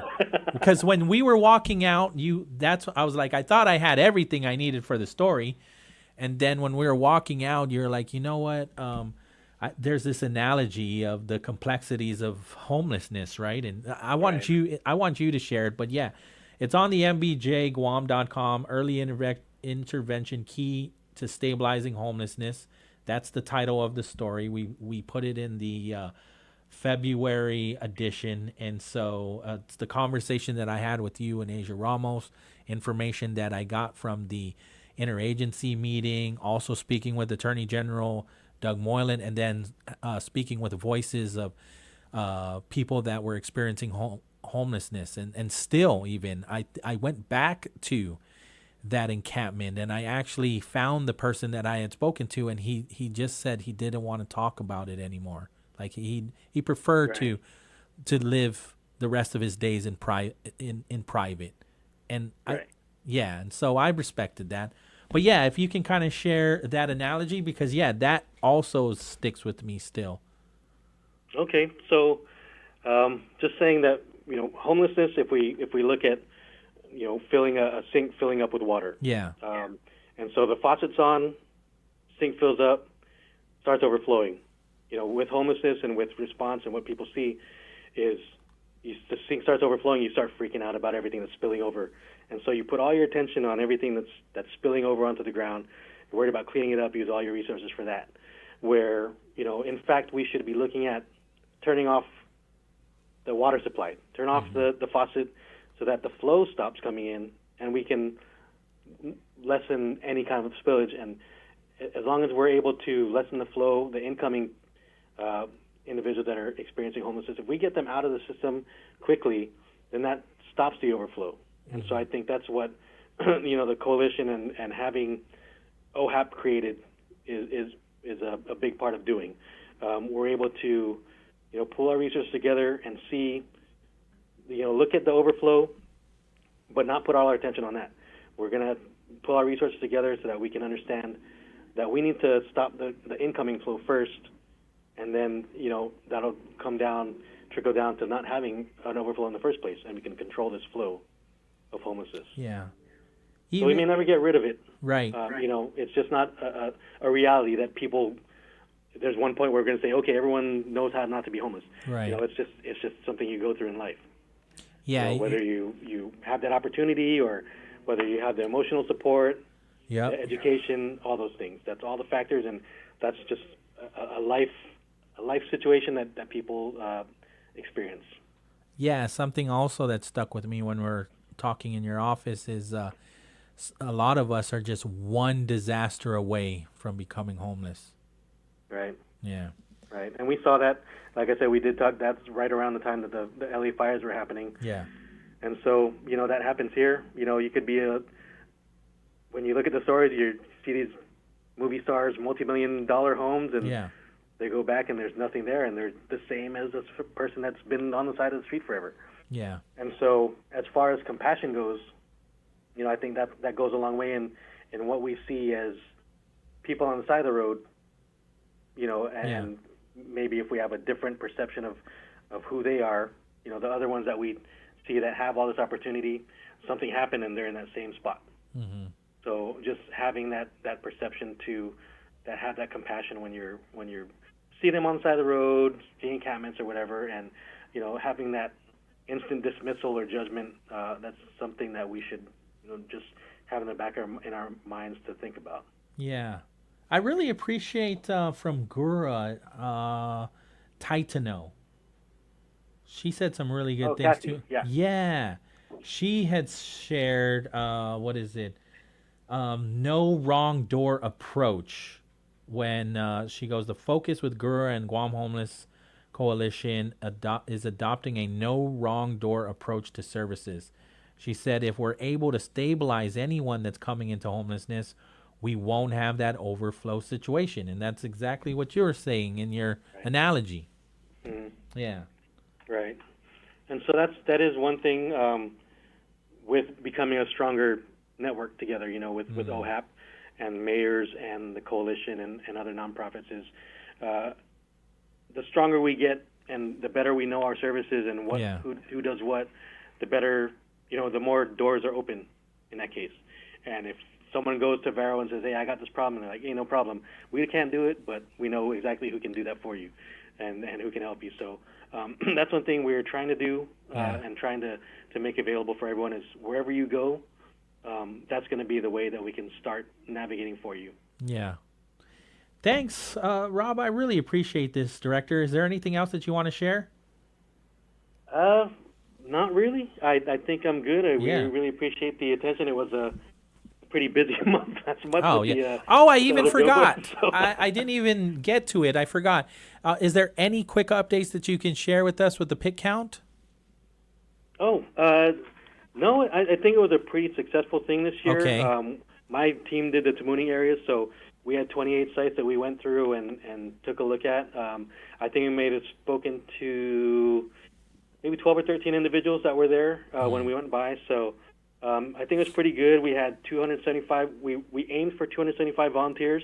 We had more than that come in and were volunteering their services. So thank you to West Care for being the organization that planned all the logistics for it. Yeah. Anchor of Hope, First Church of God in Barragata was the host for the event. So I think I think it was really great teamwork in doing what we needed to do. We got enough goodie bags for everybody. We don't have any preliminary numbers yet, but we're hoping to get those once Salvation Army is able to enter that data into the system. So if we keep checking up on that, I'll see what we can get for you as far as numbers go. Yeah. Any inclination that some of the people that are houseless came from off island and were deported here or brought here? I know that was a concern, right? Yeah. That was what they're saying is if someone or a government agency is sending them here. Right. We did not come across that. We did come across some that are new to Guam. Okay. But like even one that recently came across, he just had money and decided to come here. Paid by himself, not a state or another country? Nope. Okay. Nope. That's kind of, we're just like, how did you choose Guam? And he just said, I just saw the place, it looked nice, and I wanted to come here. Interesting. Yeah. So, and like I said, I think I've said in other stories, we have had, people come from the Asian side of places like, Philippines or Thailand or Singapore, things like that. But as far as the rumor for Hawaii government sending them over here, we haven't come across anyone that said that. The ones from Asia, then that would mean they're undocumented, right? Yeah. If they Normally got when here, they come here, they won't have, or they'll just have passports. Sure. I mean, they got here, but then now they're undocumented. Like their visa might have expired and whatnot, right? Right. Which is a civil issue, not a criminal issue. Correct. Yeah. Correct. Hey, I appreciate this. A lot of good information. Thank you so much for the work that you and your team does, the Guam Homeless Coalition as well. You guys do really good work. And I'm glad that we were able to highlight it as well. Awesome. Thank you so much. Anytime you have a question, feel free to give me a call. All right. Take care, Director. Adios. Thanks, Paul. 3:41 in the afternoon. Let's take the break, and then we'll get back to our conversations, right? 671-922-1051, Wave 105.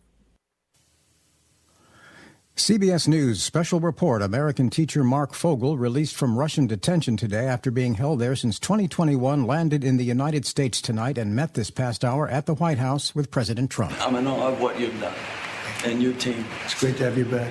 And have a great life. President said another release is imminent. Somebody else is being released tomorrow that you will know of, but we wanted to get this done. Very important. Fogel's release is described by the White House as part of a diplomatic thaw in U.S.-Russia relations. I think this could be the very important element. You could be a big part of it, actually, because it could be a big, important part of getting the war over with Ukraine. Trump National Security Advisor Michael Waltz said the U.S. and Russia negotiated an exchange, but did not say if the U.S. released anybody in return. Mark Fogel back in the United States tonight. CBS News special report. I'm Michael Toscano. Young surprise! I'm back on Wave 105. It's your girl Nene every Saturday from 12 p.m. to 4 p.m. Catch your island music tidal wave with Nene. Brought to you by San Lorenzo Laundromat. Get ready for an exciting afternoon with me, Ed Suarez, on the Ed Suarez Live Show, Monday through Friday. Tune in for your daily dose of motivation that will kickstart your drive, a self-care corner to nurture your soul, and stay tuned for the games and giveaways. The Ed Suarez Live Show is brought to you by Pure Swing Golf, FHB Health Center, Burger King, Rotary Sushi, GTA, Rui Spa, and Live House Guam. Tune in to Ed Suarez Live on Power 98. Eat fresh in just a few clicks. Order online at SubwayPacific.com for pickup at your convenience or delivery right to your doorstep. Online ordering at SubwayPacific.com is powered by Good to Go. We deliver. At Subway, you gotta refresh to refresh. You work all day. Nights are for relaxing. Tune in Monday through Thursday for Light Nights here on Wave 105 FM. designed to help you chill and forget about the stresses of your day. The wave doesn't stop, but it sure can slow down. It's Light Nights, Monday through Thursday nights till midnight only here on the Sound of Guam. Wave 105 FM. Yo, what's up? It's me, Commander Pat. Hafa Adai, everybody. Reese the Beast here. And we got a little show called The Morning Blender. We want you to tune in every weekday from 6 a.m. till 10 a.m. That's right. Lots of chances to win. We got lots of things to talk about. And, of course, your favorite topics like what's your favorite Chamorro food? Duh, everything. So be sure you tune in Monday through Friday, 6 to 10 a.m. on the station Powering Your Day. Power 98. Thanks to our friends at GTA, Burger King, the Agania Shopping Center, Pat Tinting and Detailing, Lysol, what it takes to protect, Chili's, and Subway. Pat's Tinting and Detailing offers premier services from complete interior cleaning and VIP detailing. And to keep you cool, Pat's also offers factory, ceramic, blacked out, and based-approved auto tinting. For more information, call 647-SLAM. Now's that time for your real deal traffic report here on the bright side. Slow traffic on Route 8 in Barragata if you're passing the Subway restaurant heading to the intersection near the fire station. Slow traffic on Route 16 in Barragata if you are heading to the intersection near the post office and the Guam National Guard. Slow traffic on Route 16 in Barragata Heights if you are passing the North Sabana Barragata Drive heading to the intersection in front of the Guam Rev and Tax. Heavy traffic on Route 3 in Dedado if you're passing the GRMC Hospital heading to the intersection on Route 1. Slow traffic on Route 1 in Adelup north and southbound at the intersection in front of the governor's office. Slow traffic on Route 1 into Muning if you are heading northbound to the intersections that lead to Route 14 or 14B. Slow traffic on Route 1 into Muning if you're heading northbound to the intersection near the John F. Kennedy High School. And that is your real deal traffic report here on the bright side. The views and opinions expressed in this show are that of the show host, guests, and callers. They do not necessarily reflect the views and opinions of the staff and management of Wave 105 FM, Glimpses Media, or any of our partners. As we strive to provide quality, respectful, and engaging content, we welcome you to participate in the conversation. Thank you for tuning in to Wave 105 FM, the sound of Guam. Enjoy the show.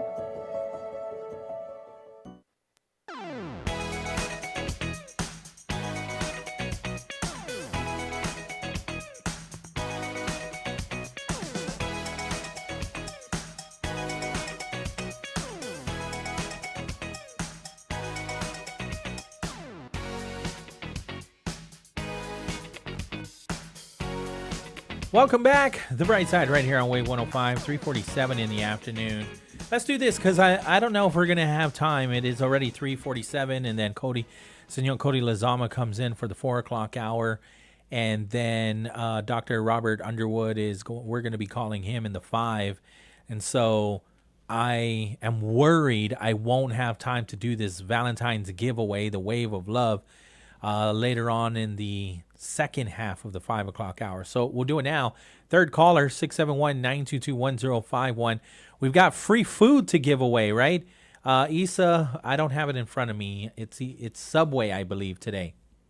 Because yesterday was Chili's. It's a $10 right? gift certificate free food, yeah. to Subway. Yeah, we'll give free food away to the third caller. All they got to do is, you know what? Not even the third. We'll just do the first person to call in. It has to be a new winner, though. And when I say new winner, even a new winner from Mornings with Patty. So you could not have won on Patty's show or on my show. And we only started giving it away this week. So I have free food from Subway to give you. All you got to do is call in 922-1051 and tell us a little bit about the person you love. And that's it. Hafa Adai, Wave 105. Hello? Hi, you're on the air. Hey, it's Verna. Hi, Verna. You ready to win some Subway? Yeah, that's easy peasy, man. Well, to talk about the person I love? Yeah. Yeah, go for it. He's going to, freak out. Albert Mendiola, the love of my life. We've been married for 30 years. And it's just, getting better and better and everything. I look forward to the next 30 and beyond because he has been a great husband, a great father, everything. You know, a good son. He's a really good son. He's a good brother. He's a good godfather. Everything. All the roles he plays, he's good at it. Wow. I'm in love with him now. I mean, like everybody, we have our ups and downs, but when we got married 30 years ago, we were told, from our priest, we got to have our own roadmap. And boy, have we had twists and turns and whatnot, but love is always there, and our faith in God. Yeah. Without our faith, I don't even know what we would do. I mean, God is always first in our marriage. Right. I love how you said it's even gotten stronger over the years. I love that. It has. I mean, people look at us and they're like, dang, what? How long you been married? And everything, and I always tell people, there are days that we may not like each other, but we always love each other. I love that. I'm going to take that. Yeah, I don't like you right now, but I still love you. But I love you no matter what. I feel like I get that look from my wife. I could tell when she doesn't like me very much. He's going to be embarrassed that I did this, but oh well. Oh, well, no, I think that is so endearing. I love you guys even more. Thank you for sharing. Awesome. Thank you, Pauly. Yeah, Verna, we're going to put you on hold, okay? And then Issa's going to make sure. She's basically the bouncer of the free food. So she's securing it right now. She's securing the bag and making sure nobody can come here and pretend to be Verna, so that they take this free food from Verna. No way, you can't do it. So we only have a few more days, right? So since I gave away Subway today, tomorrow we'll be giving away Chili's, and then on Friday Subway again, and then that's it. So you only have a few more days for your opportunity to win free food right here on Wave 105 when we do the Wave of Love. All right, nice. I'm glad that we took care of that, because I was a little worried that I would forget to do it in the 5 o'clock hour. Okay, let's do this. There was a release, and it slipped my mind, but it's a bill that Senator Therese Terlai is working to harmonize oversight of healthcare boards. So in her statement, Bill 5638 would align Guam's healthcare regulatory system with other jurisdictions by transferring oversight of the podiatry. What is this podiatry, right? I had to look that up. Branch of medicine that deals with the study, diagnosis, and medical and surgical treatment of disorders of the foot, ankle, and lower extremity. A podiatrist is a healthcare specialist who diagnoses and treats medical conditions and injuries that primarily involve the feet.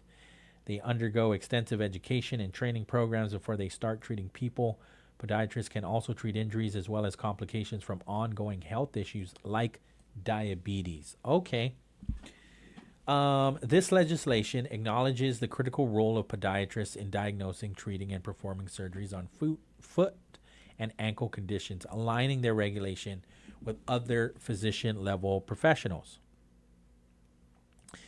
Bill 56-38 establishes standardized licensing requirements, mandates continuing education, and adopts code of ethics under the medical board's jurisdiction.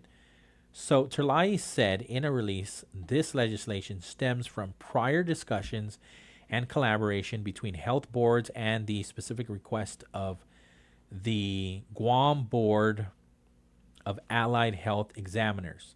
She said, our goal is to harmonize regulation of the podiatry practice with the regulation of other physicians, as podiatrists play an essential role in diagnosing and treating injuries, managing chronic conditions such as diabetes-related foot complications, performing surgical procedures, and prescribing medications.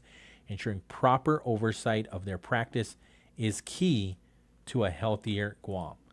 So when I'm looking at the bill, what it aims to do would move the podiatry regulation from the Allied Health Board to the Medical Examiners Board. It would ensure podiatrists meet the same licensing and ethical standards as medical doctors and osteopaths. It would improve collaboration between podiatrists and other medical professionals. It aims to. It aims to enhance public trust in podiatric care, and it will adopt rules and code of ethics for podiatrists under the Guam Board of Medical Examiners. And so it gives transfer of regulatory authority. Licensing, oversight, and discipline of podiatrists will now be handled by the Guam Board of Medical Examiners instead of the Allied Health Board. Any mention of the Allied Health Board in laws or regulations regarding podiatry will be updated to reflect the change.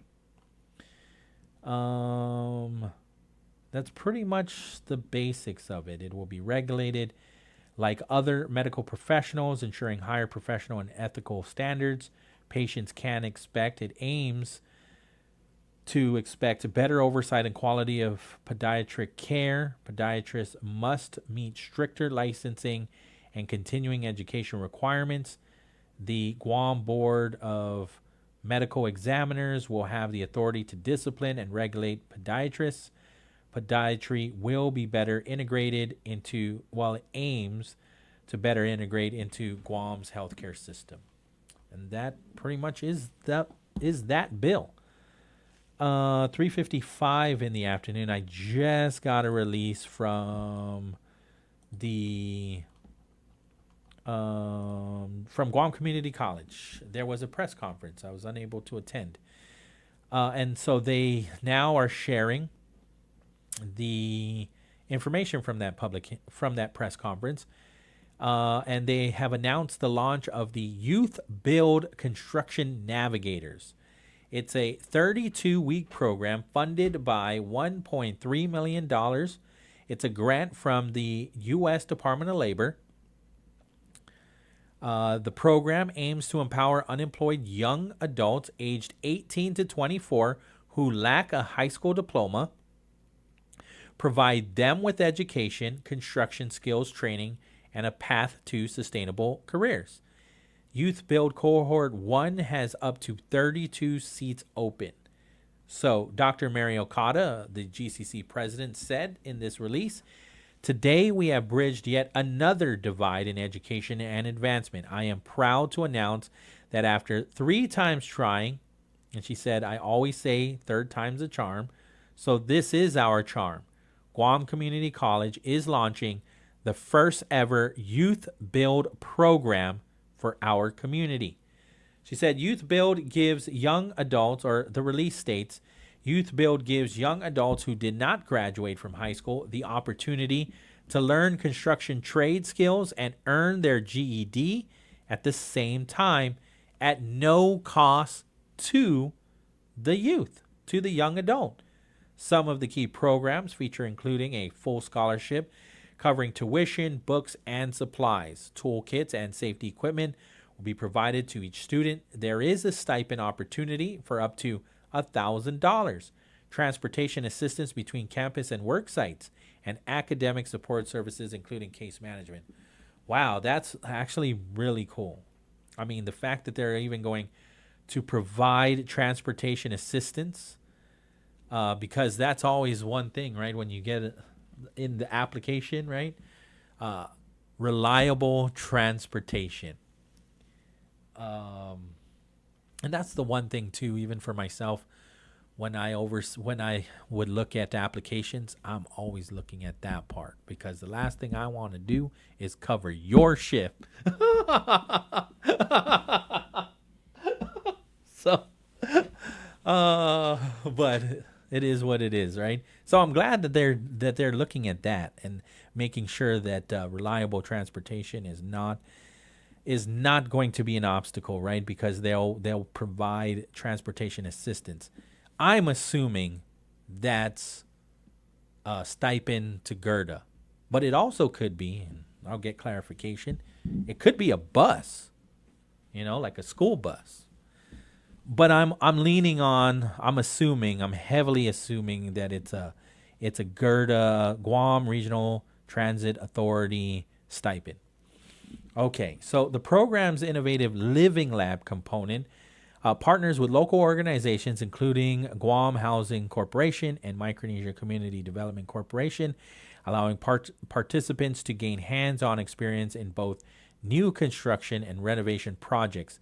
This practical training complements classroom instruction in various construction trades, including carpentry, plumbing, welding, masonry, and electrical work. This is, I can't even hold back my excitement. I'm loving this, and I'm not even halfway through the release. So the program participants will work towards 3 goals: earning the GED, obtaining a credential from the National Center for Construction Education and Research, and securing employment in the construction field. The program begins with a mental toughness week from February 24th through the 27th, allowing potential participants to experience the program before committing to the full 32 weeks. Regular classes will commence on Monday, March 10. So for more information about the Youth Build program, here's the number to the Continuing Education and Workforce Development. 671-735-5516. 735-5516, extension 5637. Extension 5637. You can also email youthbuild@guamcc.edu. youthbuild@guamcc.edu. All right, 4 o'clock on the dot. Time for me to take the break. On the other side of the CBS News, we're going to do Fino Oden Chamorro with Senor Cody Lezama of the University of Guam's Chamorro Studies Program. We are KGUM FM in Hagåtña, Guam. KGUM FM, Hagåtña, Guam. The sound of Guam is Wave 105 FM. This is CBS News on the Hour, sponsored by Progressive Insurance. I'm Michael Toscano. Mark Fogel, the American history teacher who the U.S. says was wrongfully detained by Russia since 2021, is back in the U.S. tonight. He was brought to the White House to meet President Trump. I love our country, and I'm so happy to be back here. And I wish I could articulate it better.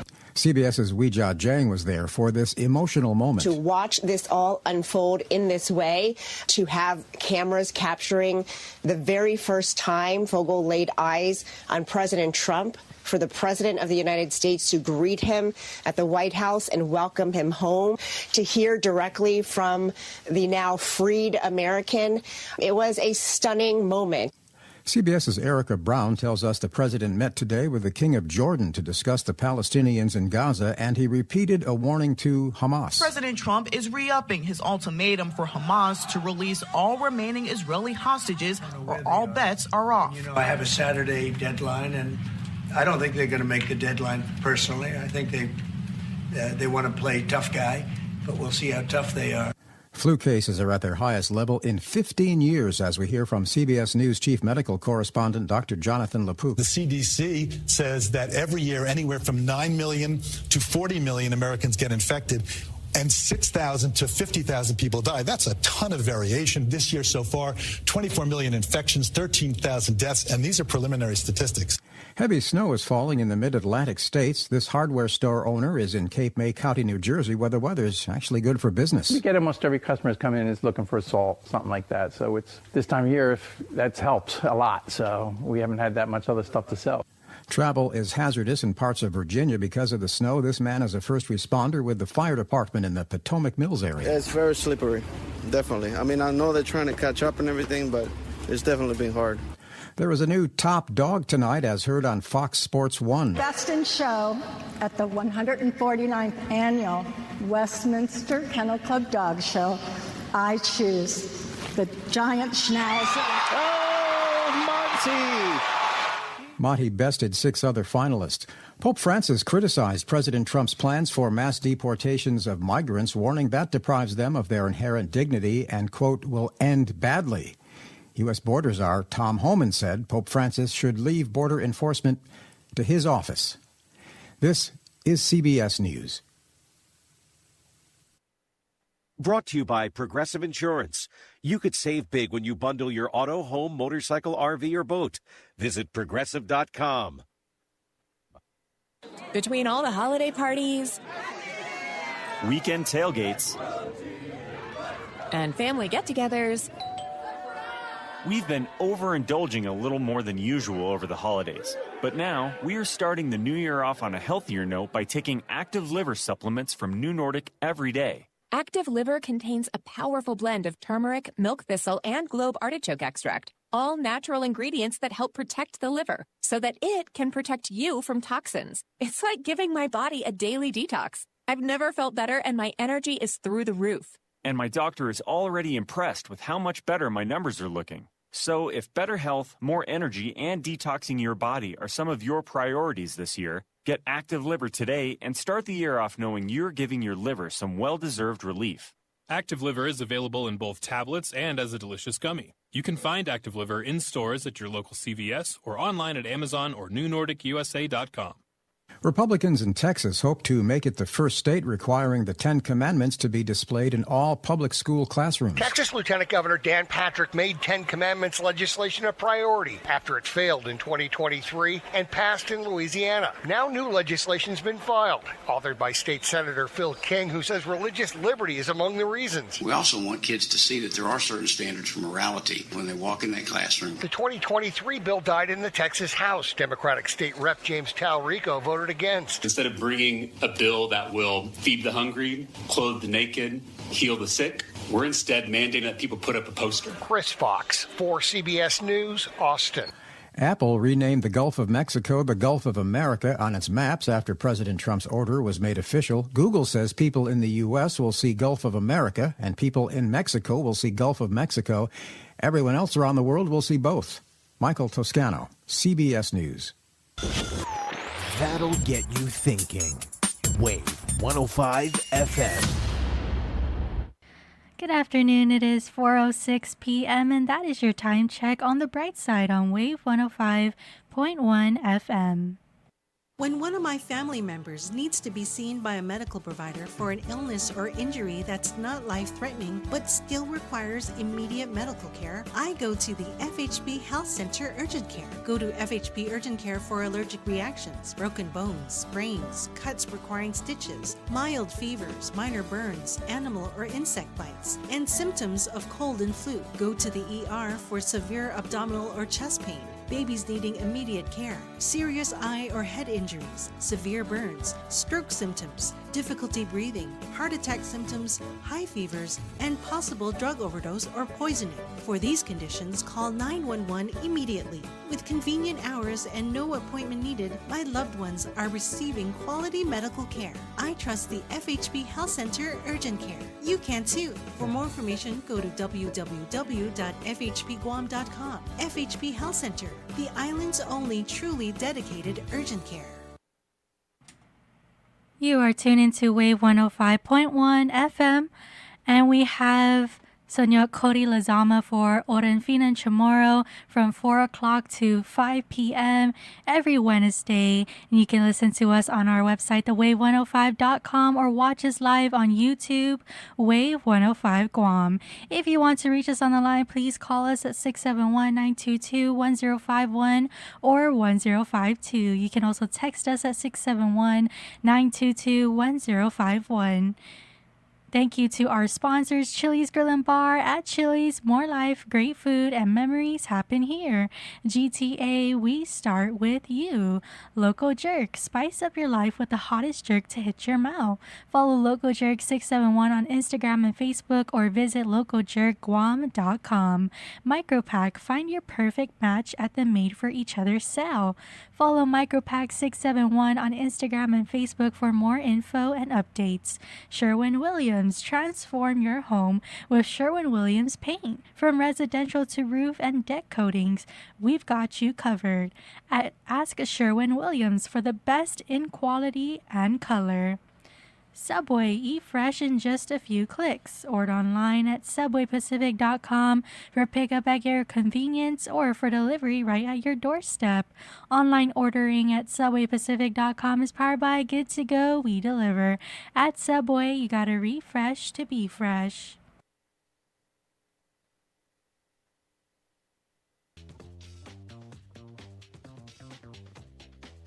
Now's that time for your real deal traffic report here on the bright side. On the bright side.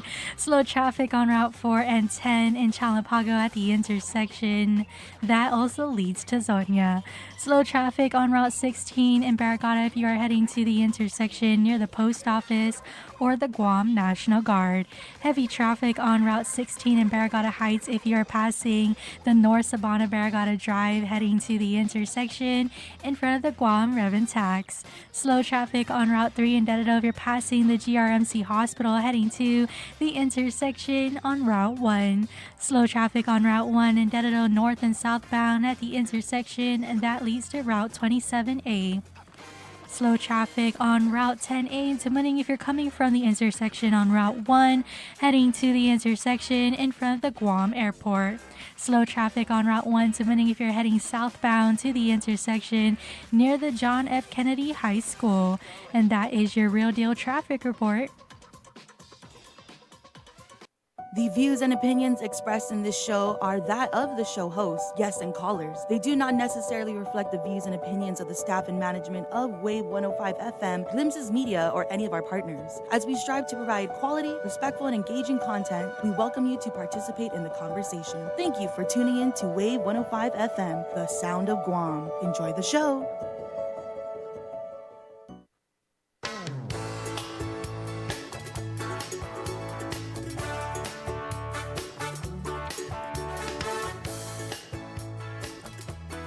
Buenas noches, mananaw sa Maniluhu, guwafu talo si Cody sa Nicolas Lesama. Sa gagidagwi ni Paugo gi Estasyon Radio 105.1. Paugo i dia 12 gi Febrero gi 2025 na sakan. Malaga sa Paugo pa sangan didi por este na programa e programa oran finot tomorrow. Este na programa na sinihe todos no como tau esti na para tafan ngobetsasyon gi finota i mangi zanigatbu na finot tomorrow.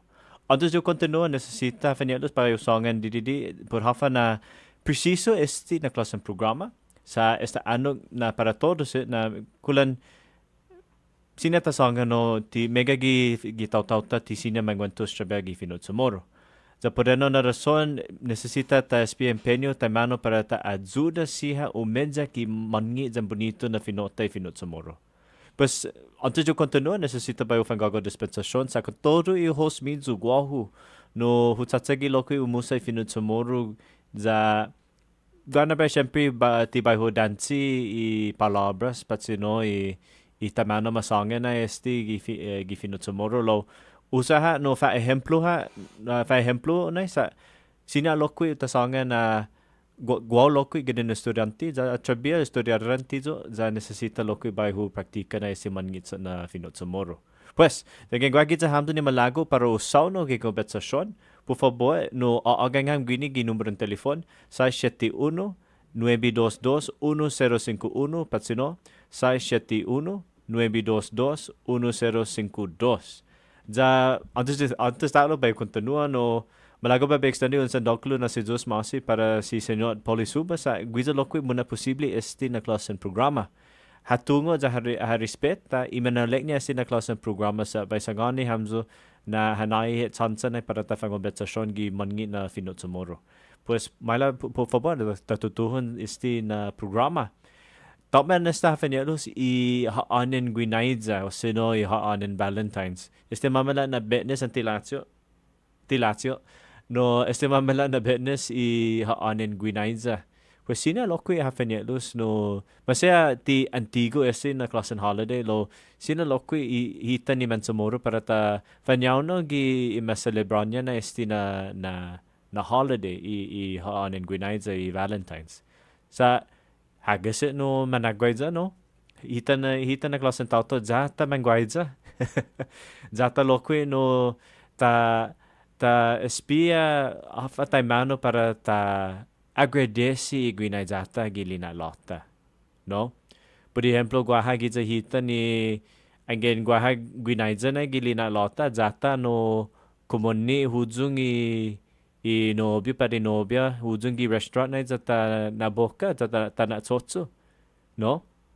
Da ay ti regular na klasen restaurant na masaya hafa no edzi mas mangi za guana ba i mas guagwan lami lo guana ba lokwi i regular na klasen restaurant na edzi mas maulik pa hita, no? Pero hafa di ta gastaji gi dia todo i pasta, no? Za eno no maulika sa tunga gi aja siya na klasen celebration di celebration guinaiza tatunga za ta respeta si guinaiza guinaiza na gini gagi gilina lota masaya nobio pa nobia no masaya no otro tao to guaha giza hita ni taza chabia no guinaiza gilina lota lo gagaga hu by prometi hamsu na gagaga gi rizamo todo tempo guaha guinaiza sinya ha tauto na sasangan lo sinya lokwi na i familia ha todo gi familia todo membro in familia i guinaizata, no? Edu pareno na rason ni ta usa esti mamala na Valentine's Day na ha on in Valentine's ha on in guinaiza para ta agradeci aja siya ni mangagi gi urizata hafa taimano masaya di pa di kiki na regalo ano tagwi masaya chocolatia ni sina mafaon gitenda maulika sina lokun kataja sina on na no maulik zambonito na mensahe gi WhatsApp, no? Sanahu angin sanamo ne sanahu no malago pa beu sangane ha un maulik na mensahe nesti pudesti Valentine's Day ji ha on Valentine's sa hu hahasu ha no sa gaigel gilina lahu za malago pa behu agradeci i todo bidamo para guahu gilina lahu tagwiha na klasen cuentos songa na usa mas bonito siya na klasen palabras sa besagane hamzu tipoe lo by no sinya ha lokwi hamzu guag giza hamzu na mas maule na poe pues tu like fane palabras usa masaya hafa na palabras malago mo lo para un agradeci ha nai i haji gagi gi lina lot mo, no? Mahafamon para tatsogwi para sti mamala na betnes i ha anen guinaiza. No otro talo si hafanielos guaha guini no poem no guinaiza tinigi guinaiza ni malago papeo taitaji hamzu huzu no estigi tinigi as Pauly Eric Forbes Zao este na poem sa no Canada simplicio lo megay no significación niya este. Zao lo kian za serizo para bay hu taitaji hamzo gwinigi idea, okay? Mala za tatutun. Ina anya este na poem ginenas Pauly Eric no para hafa si zoos. Está? Baitay. Para hafa si zoos na hana izo ni dos matahu. Zagintisinya huli cada dia i bonitamo. Para hafa na hana izo ni dos talangaho. Zagintisinya huhungo i swabi na kwentos mo. Para hafa na hana izo ni guiengho. Zagintisinya hunginge i mames na papaw mo. Para hafa na hana izo ni dos kanayho. Zagintisinya hugoti i manyanya na kanay mo. Para hafa na hana izo ni dos adengo. Zagintisinya zo malago guato gifion mo. Para hafa na hana izo no esti i labioso, zagintisinya hutiko, iguaizazo na fasumo. Para hafa na hana izo ni todo i linalaho, zagintisinya hunadanya, zanentero ni nalamo. Talo esi na poem ni pag-uusangan tinigi as Pauly Eric Forbes. Sino masoda esti gi online gi jonya blogspot ni di paulyericblogspot.com. Zaho esti talo no na poema sa baisangani hamzo na mega signification niya atoka no simplicio na palabras niya usa bonito ha sa megay na nasinente humuhod zong, no? Angin taigui guinaizata na gilina lota. Angin taigui gifionta. Hafa hit, no? Edzigi na aja mensiona lokwi na gin na zuus na todo esti ni na no opaten tatauto. Ja kada no sinata songa na tagwaiza I tauto ni todo I tatauta. Ni kabales na tatauta. Desti matahu para papa I dosa dengo. Edzo lokwi sumasa na giguinaizaku para hogo. Edzigi kumekilenya jajawa sinay na klaseng poema sa paragonay ana hahasudzo periguinaiza siha ni hu lili hu ripara gilina lahu. Ana papaguno trabalho hu hasa si dosamku. Todo tempo no sumisya mos mimisa. Ja esta gai idades tidos ja hu hasa todo tempo kada perewa magagonia. Ma I biha na todo tempo hu usa mestiza jani bihu no todo tempo ji island print na klase. Lo island print na parewa gi fenelania ja todo mestisonia esti amko. Ja todo tempo no sumisia na dos gi bangkun no gumazuos. Ja angin guaparo hanawgina ibihu. Siyempre no ibiha hatungo para managuato. Ja taguya na deste hagasa ja jao ezo sa paragona ejemplo nguinaiza gilina la. Ja bonito magahe para ta lii taguihi. No ja ambers go lokwi sinata songa na megay taguihi na ejemplo mangay gi horizonta lo necesita lokwi ta gefatan sa guahana bay no mampus tadik de ilina lota todo tempo manena lululahi para otro lugar no ja pada na rason na benti maulik para ta tsuli ese na oportunidad para ta agradeci I haji tagwaiza gilina lota esti mamala na business no ejigi talo lokwi angin taja de guinaiza gilina lama ejigi leku nai na espio haji lokwi sinyo un agradeci hu sinyo un ta guinaiza mo para guihi na dia no sa guinaiza ti necessario na para ti talo dos no lahizan Palawan ha sina lokwi gi halumi familia ejigi leleku antes no Ano para na son mala zata continua na yung musa esti bonito na palabra iguinaiza, iguaiza, no? Ja mapos na semana guaha humaisin kusina unai no sa finiho iha ani para pago ja sa podesti mamala na business pa aning guinaiza pa yusangan isti palabra guaiza. Ezi no para pago na ani. Iguaiza ja hafa na kumikile niya. Kumikilek niya na angin mangwaiza hitauto. Kumikilek niya na para ta trata adjo na tauto. Zata desea iminaulek niya adjo na tauto. No? Ja bonito jaho na klase no definition sinatasangan. Sa kumikilek niya ay tipo para bayhu tulia na iminaulek mo para gowa. No lo para hago adjo na minaulek. Ezi magahe kumikilek niya palabra guaiza. Hunggan hutunga na guaiza kumikilek niya ta love na. Lo hafa kumikilek niya na to love. Kumikilek niya na ezo iminaulek niya ezo tauto niyong guaiza. Kumikilek niya na undisiseha iminaulek niya. Imase hafa maulik na masusese di gilina lanya ezo undisiseha. Guana bay lokwi gi guinaiza.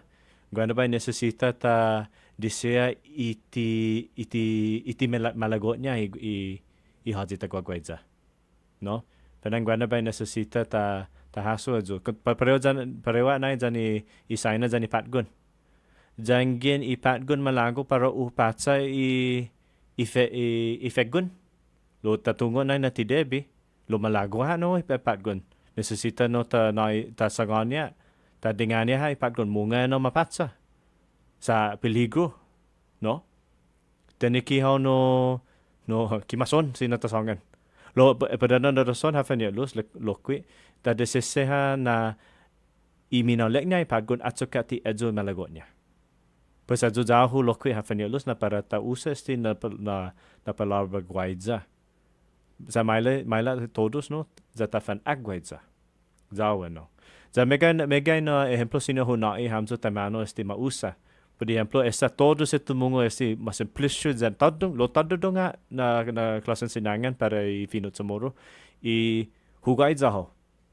todos ito mga ito sa todos no mega giti hita ta uusa ito gizota email no hugway za ho mega giti hita mangay sticker na gizota WhatsApp za ta uusa ito angin gwaha no okay esta gupa za na hujung no di sticker za linya no o hugway za ho za gwaha no imahin corazon za bonito no za lo maule ka ito za sesulok kita hungo gi kantata siya tomorrow.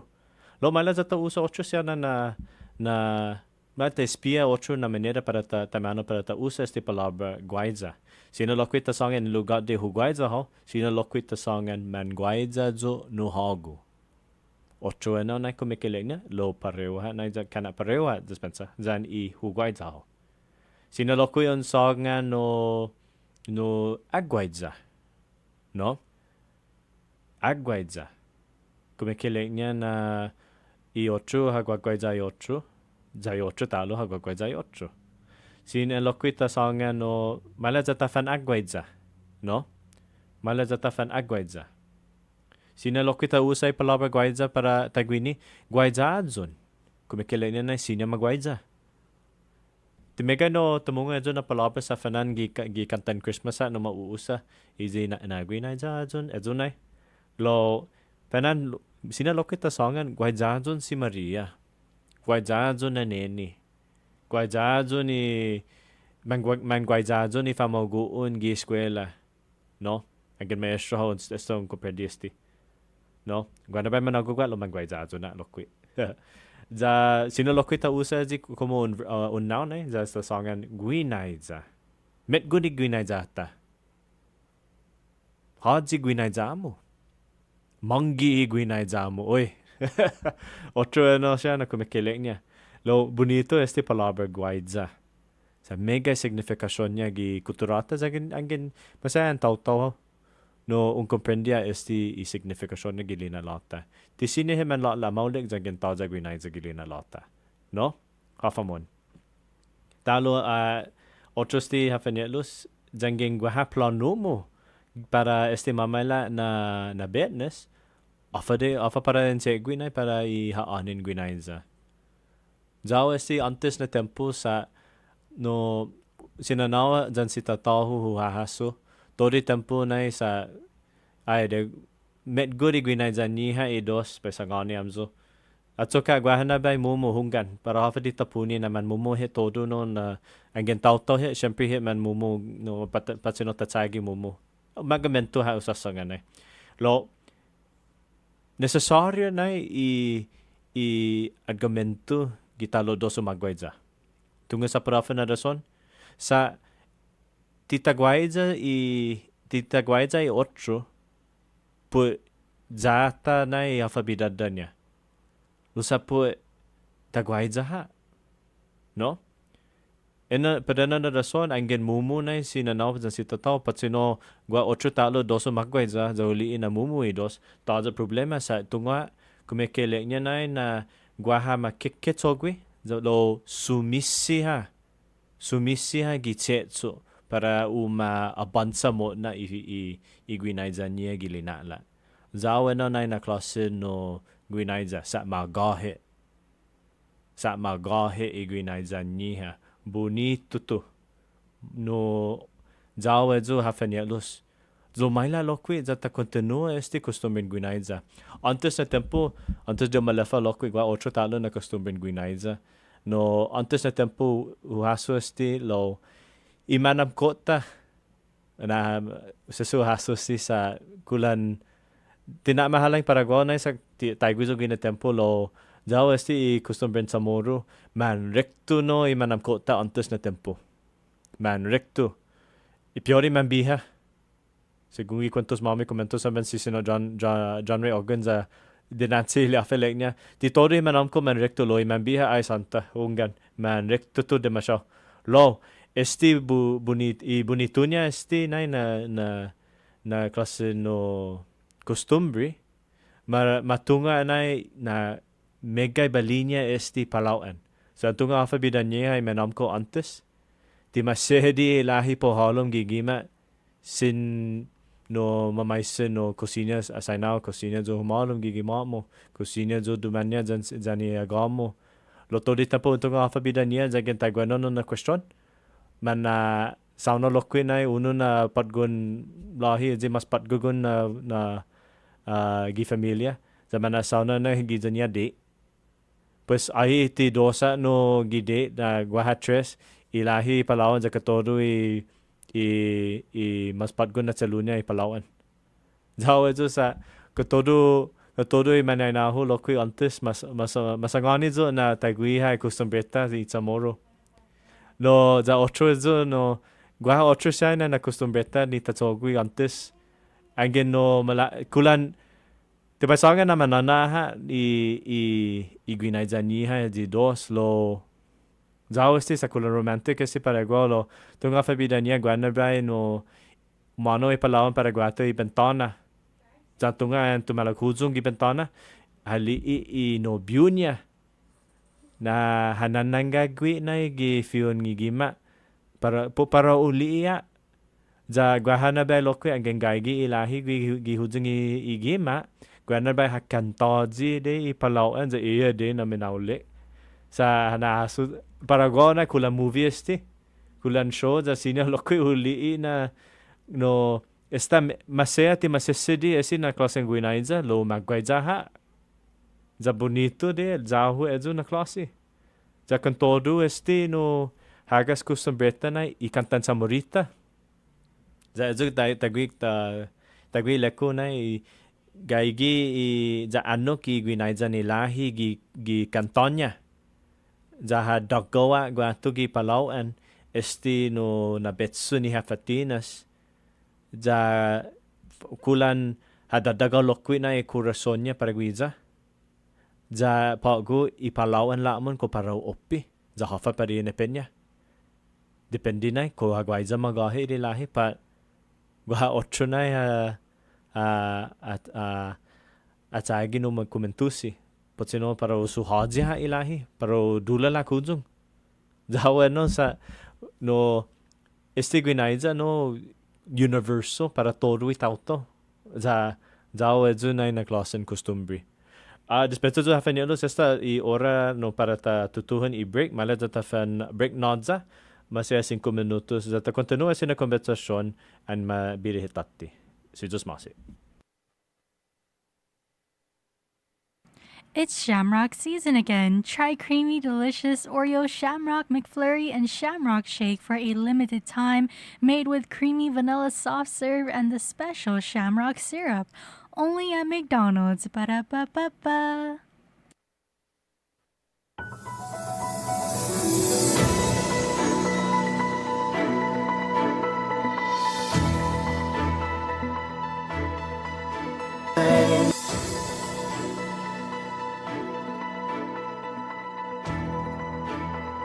Buenas and Hafa Adai, here's the latest from the Marianas Business Journal. Senator Therese M. Terlahi has introduced a legislative measure that would transfer oversight of podiatry from the Guam Board of Allied Health Examiners to the Guam Board of Medical Examiners. Bill 5638 would standardize licensing requirements, establish mandates for continuing education, and create a code of ethics under the medical board's jurisdiction. According to a February 10th statement, the island has 7 licensed podiatrists with 4 on Guam and 1 complaint being filed in the past 5 years. Terlahi said that this legislation stems from prior discussions and collaborations between health boards and specific requests of the GBAHE with the goal of harmonizing regulations of the practice with the regulations of other physicians. The performance review is what management at many companies use to evaluate the performance of its employees, and it's something that's been widely studied for decades. According to data by the Society for Human Resource Management, 93% of organizations conduct employee performance reviews, with just under 3/4 of them doing so annually. Of the 36 companies that responded to the journal, all but 2 give performance reviews. However, according to President of the SHRM Guam chapter, Vince Camacho, performance reviews nationally are on the decline. Companies are switching to methods to promote employee development and that employees are looking for added value from the companies they work for, Camacho said. Reporting for the Marianas Business Journal, The Wave 105 and Power 98, I'm Skylar Obispo.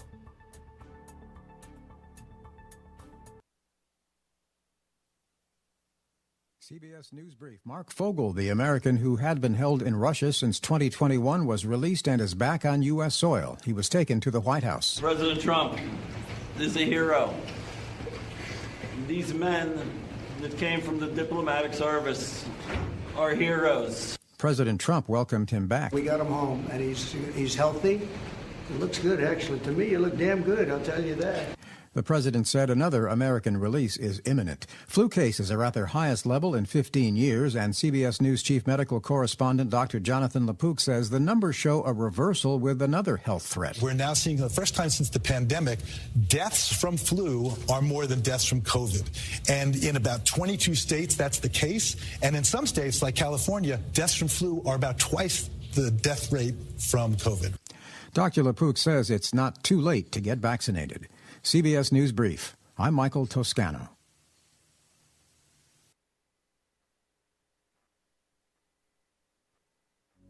One pill can kill. Fake pills often contain fentanyl. It only takes 2 milligrams of fentanyl, equivalent to a few grains of salt, to be lethal. Fake pills are often sold on social media platforms, making them available to anyone with a smartphone. Talk early and often to youth about the dangers of misusing prescription drugs and the lethal dangers of counterfeit drugs laced with fentanyl. Stay informed, stay safe. One pill can kill. This public service announcement is brought to you by the radio stations of Glimpses Media Group, Wave 105 FM, and Power 98. The video challenge you've been prepping for since freshman year is here. The original Power 98 Senior Challenge. This year, we want you to step it up to win up to $5,000. Competing this year, the JFK Islanders, the Ukadu Bulldogs, the Southern High Dolphins, the St. Paul Warriors, the Academy Cougars, and the Teens and Titans. Get ready to vote for your favorite video to help them win. The Power 98 Senior Step Up Challenge is presented by Domino's Pizza, the Agania Shopping Center, GTA, the Guam Army National Guard, Wave 105.1 FM, Route 99 FM, and sponsored by United Tire. Only on the station powering the best days of your senior year, Power 98. There are so many reasons to say yes to priority banking from First Hawaiian Bank. There's the ATM rebates, the exclusive access, the discounts, the fee waivers. Honestly, I'd keep going, but I think I'm running out of time. To hear more, talk to a banker or go to fhb.com/priority. It feels good to go priority. Terms and conditions apply. First Hawaiian Bank. It all starts with yes. Political status impacts almost every aspect of our lives on Guam, but many are unaware of our right to self-determination and decolonization. What does it mean, and how can it improve our quality of life? Join the conversation, ask some questions, and learn more about your right to self-determination and the 3 legitimate political status options for Guam. Tune in to Challenge the Status Quo every Monday from 10 a.m. to noon on Wave 105.1 FM, presented in partnership with the Mission on Decolonization and Glimpses Media.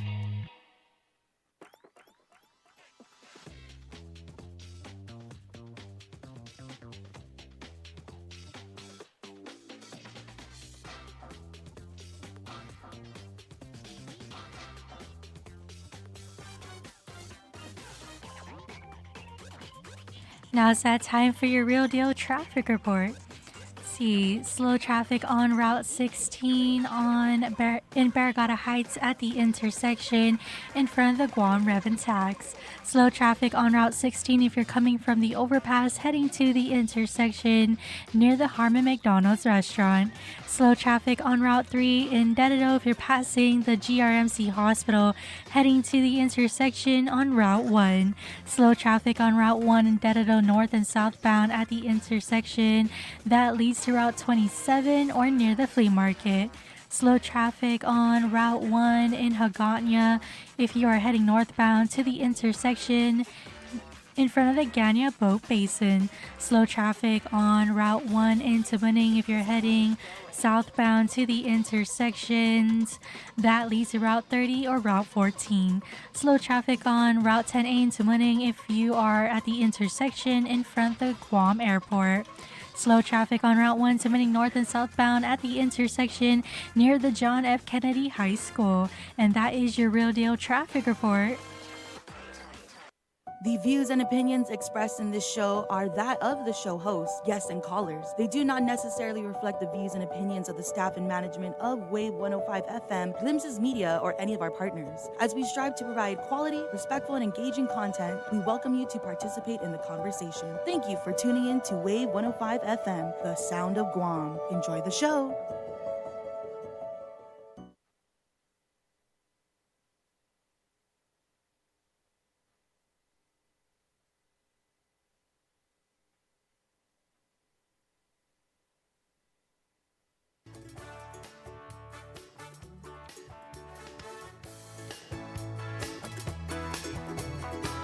Buenas noches, talo mananaw sa Mineluhu, guwapo si Cody sa Nicolas Lazama.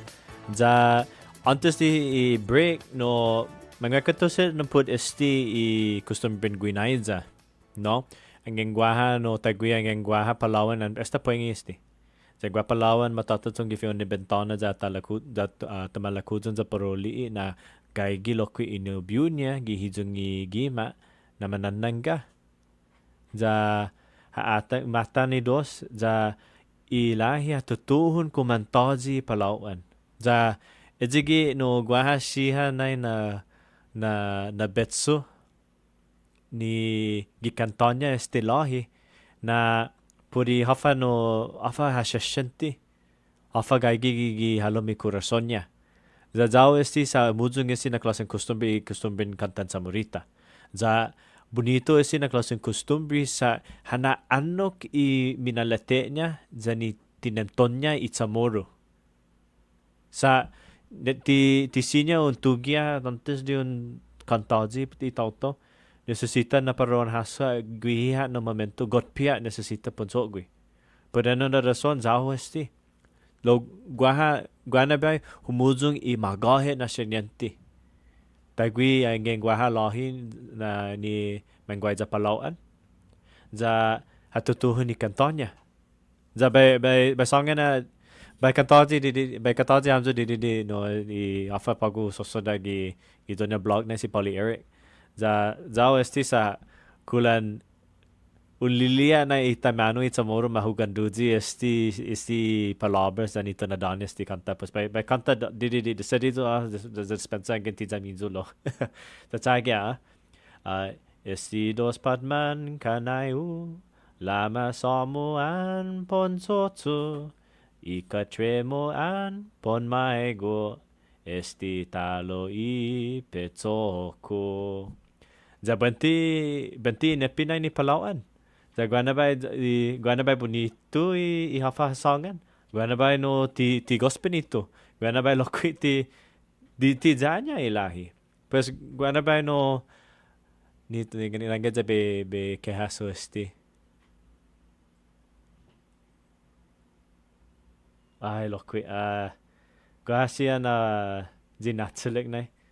Sa i Palawan hatungan na ilahi lo ay de isa ti haso. Lo by songan talo uno na betson lahi. I akagwi na kanay hu alunon mu sa tiu zofay. Jayagapa na kanay hu un sined biasta ki un matay. Naman nangi no na klasen kanta. Jay Chamorro de Chamorro tumugi esti siya. Itamoro ay ti 8 ti takambira 8 tauta paro tugi no esti siya na klase betso. Itamoro ay tautauta imanyay na ta tsumogwi. Ja apa na ti sine hita tsogwi pareho. No?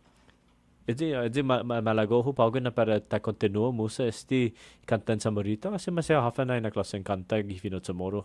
Sa i fino Chamorro gi kantata ana mas anok na i hafa ta sessionti gi alam kurusanta. Hafa mon hafa niya los no?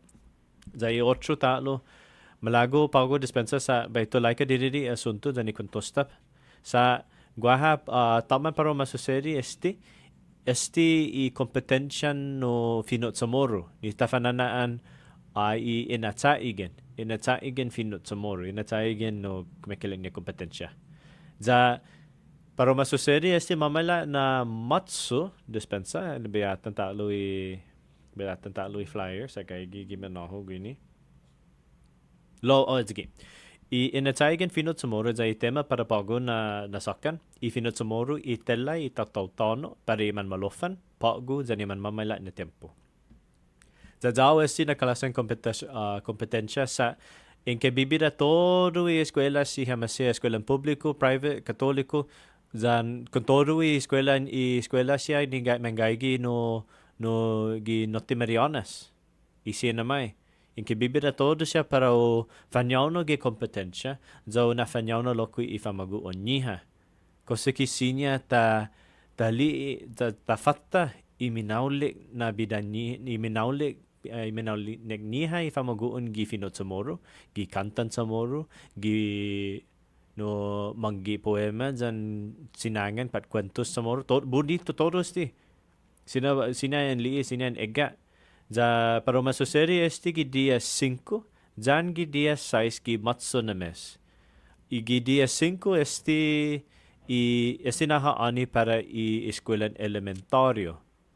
Para todo escuela elementario. Sa kung todo jigi leko na para na fandanya todo escuela siya gi un kompetensya para tafatta kwentos niya ifamaguon itiniga niya izininga niya todo esti siya ja bonito sa baisangah ni hamso megay no talents niya esti siya na famaguon ta za hoko ka necesita tatsogwit para tanaka haji lugar na sinya ma fatta na mafanui hafa talents ni no umaatok gihalom mi corazon niya gihalom mi ilon niya no mga manana mala za talak no za tafanui za tapanido suji sa ifamaguon ta esti pues talo gi dia 5 zang gi dia 6 para guato gi UG gi dispensa gi lecture hall gi zan gi HSS na building za todo siya pareo na lokui na dia gi charter de esti un dia antes di charter de kan todo iha on charter de lokui para masuseri esti segundo dispensa dia 6 gi matsu dispensa di charter de sempre lokui todo escuela talo mirosco jani escuela takilo pero fan matto lokui za po matsogi pareo jani bidan niha jani elementario gi dia antes está za Jadi no sa gaya gizo pago gi komite ne ji hamini plumenene ha ezo za zao lokui hafa para bensegui sa tunga guahasha na category ni isa ni taza na mausa antes sa papago para jigi leko antanan guan biago songan esti gi ID lo uno na category pu imamatinas video sa paraferi tapuni mega gi famaguon ta piori man laam ko man maulik no mamatinas video li no by prometi hamzo na maulik so man maulik sa ano li bidanyihan na gi TikTok pa Instagram zon todo aja sa na klasan social media itamano matulay ka video angge manadzi didi na kulo matulay ka font gitinigi todo edzo sino angge itamano para ma-adjek hafa na kanta umaja mas jani video todo edzo matogwe ni gi telefonyiha ha no lo hafa mon para ta nagwahaji talo na kompetensya na sinema togwe pareho i hafa esta hagas bidanyiha za lokwi para ta usa edzo para ta avanza ifinot samoro no man talented esti siya na famaguon pues hafa mon para ta usa talents niha i maulig bidan niha za ta usa para ifinot samoro sa para hafa dita puli talo na ifinot samoro i zotaha no jangin para guaha video ni pa mafatinas debi lokwi no puri ikuturan za ni ifinot samoro Ejige ininge ko dispensa sa fanan no hahatsa didi boso sa esa anok no na kulan medgo desti na iguina jaku para ikuturata zani lenguajita zawedzo no za hukum bibida todo gi publiko para uli i talo i maule bidaniha Mala zata ekungo ki kantanya I famaguon. Sa husangangan by sangani hamzo todos na I maestro Zamora pago ni miangagi gi eskwela esa desde hagasa na manafan pratika todo I famaguon ni kantanya. Zao edzo.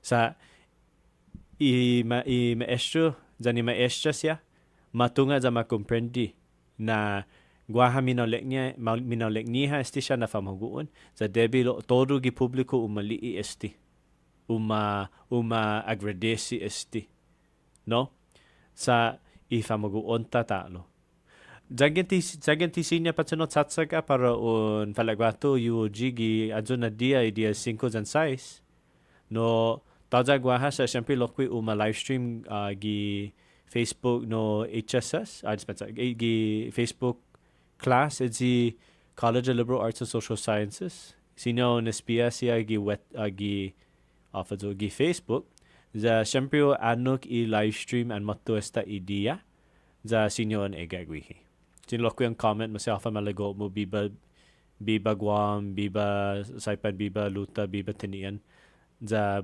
bonito ezo ang parang segue zo sa teniki liniin na ni famaguon na guahan o mabibibahe lo at tisina hafatina si iokasyon lo habibibahe na ki online maulika nahunga magay na ba no za bonito esti Zaging guaha lokwi kita uno pa mas kita hamzo ni malago para tsagi manhuska judge para tsagi manhuska gi kompetensya in gif necesita hamzo sa no hasta paguno manaspipeo haji sinya no komentos samoro maulik za haji sinya lokwi sumauno gi kompetensya no gi manhuska no za ji pagu necesita masya haji gi za hamzo again guaha no Gati ningo mo but I finot samoro masaya populo na apling how komentos samoro lo bay sangani hamzo maulek niya hamzo kigwo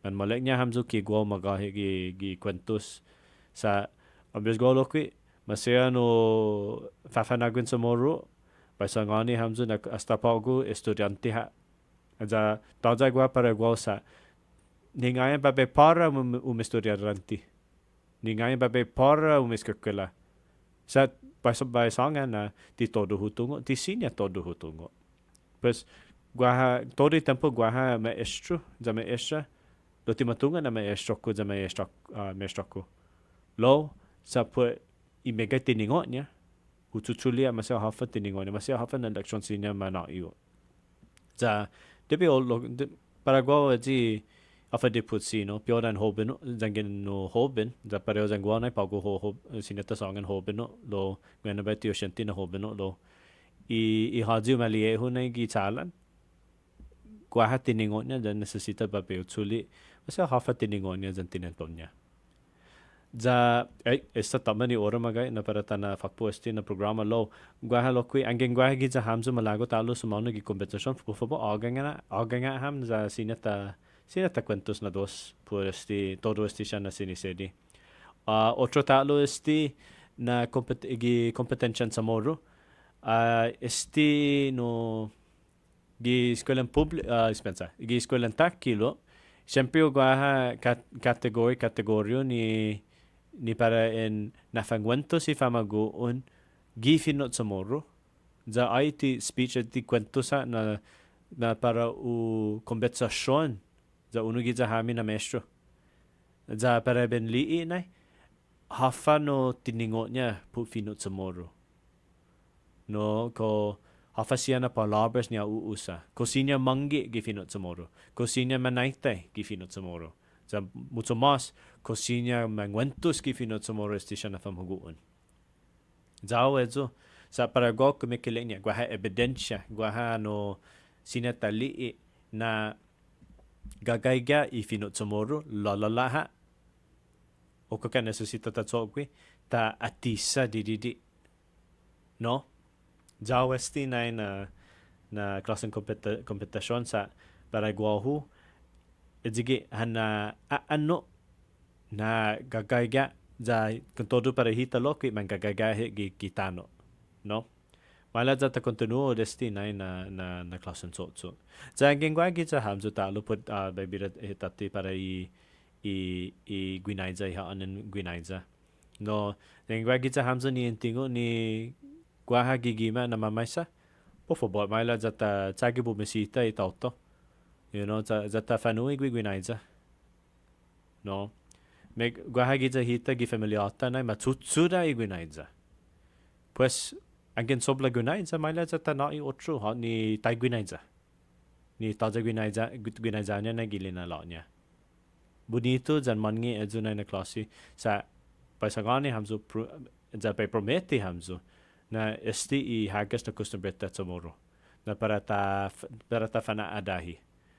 Masaya tita gostungo edzuna tauto za kita tungo na guahafafata na gilina la niya. Para tahana guatu kita para guiza zata kuntusi zata sangani no mengagagya he angin hafa o necesita sanaho señora no manmago fan para benajuda ay hafa ni ano manosinya no zao ezo za estitalo muna ano para hafa na rason na mambunito he na klasen toto zan na ano para guao para hafa na rason na guahabalinia esti fino tomorrow. Sa fino tomorrow fino adzusia na klasen tauto ni mageftagui otso atso kati matungo. No? Kaya bonito. Mala da ta continua adzunay na klasen costumbre. Mala da ta continua umusa fino tomorrow kada dia zan kada minuto gili na lata. Esa tama ni oro magaya fa ni olos para tanafokpo esti na programa. Asen hafa mas no malago tu talo para ba extendi yung sendangklo na si Diyos Masi para todos hamzo gano hudzo ni umi ekung kasi na programan radio. Otro ba talo para tatsogwi pareho lo talo si Diyos Masi para todos hamzo mala za ta continua esti I mangi za bonito na fino tomorrow mo na nagitempo. Zata malelefa hot mem ginin mano he magi. Si Diyos Masi guaw talo si Cory San Nicolas de Sama. Adios. KGUM FM, Hagåtña, Guam. The sound of Guam is Wave 105 FM. This is CBS News on the Hour, sponsored by O'Reilly Auto Parts. I'm Michael Toscano in Washington. I will forever be indebted to President Trump.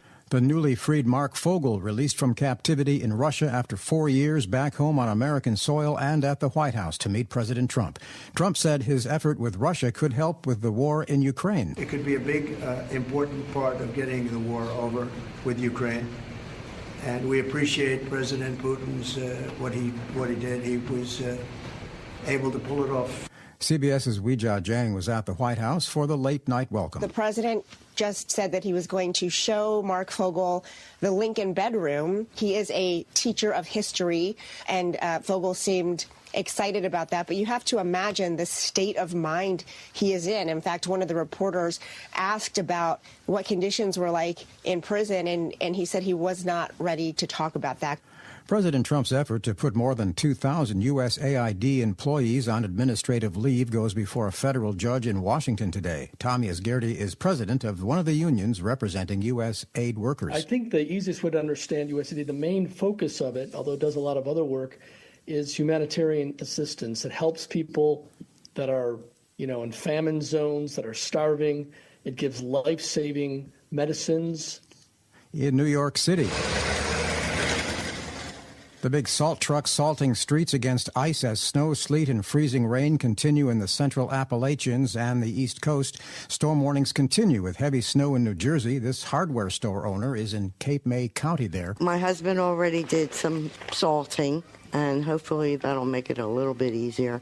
And he just bought an electric shovel. The cold weather has led to tragedy in Detroit, as CBS's Matt Piper reports. Police believe the two children likely froze to death. They were living in a van with their family for a few months, moving around the city of Detroit, parking in casino lot. Detroit Mayor Mike Duggan says the family reached out for help with housing in November. The heartbreaking part of this is that there were family shelter beds available. Rapper ASAP Rocky has told a judge he will not testify in his defense at his trial. He is charged with 2 felony counts of assault with a semi-automatic firearm. Rocky's team has argued that he fired a prop gun that only shoots blanks during a scuffle with a former friend back in 2021. Closing arguments are scheduled for Thursday in Los Angeles. A giant schnauzer named Monty won top prize at the Westminster Kennel Club Dog Show tonight. This is CBS News. Think O'Reilly Auto Parts for all your car care needs.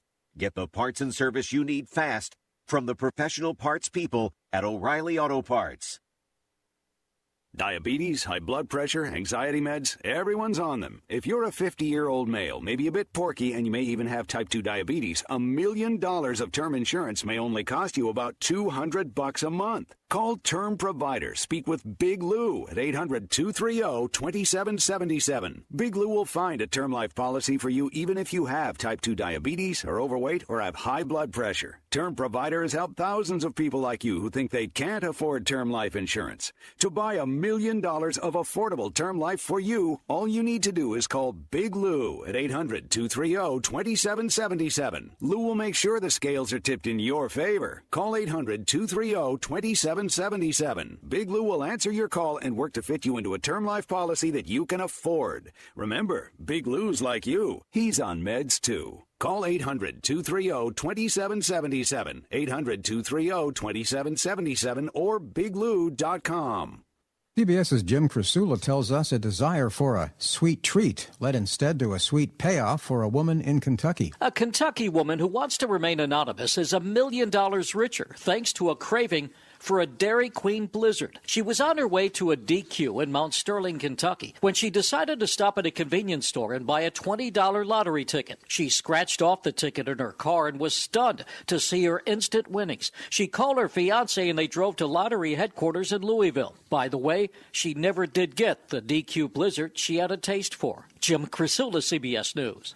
The FBI says it's discovered 2,400 records related to the assassination of President John F. Kennedy. This as federal agencies comply with President Trump's executive order to release thousands of classified assassination files.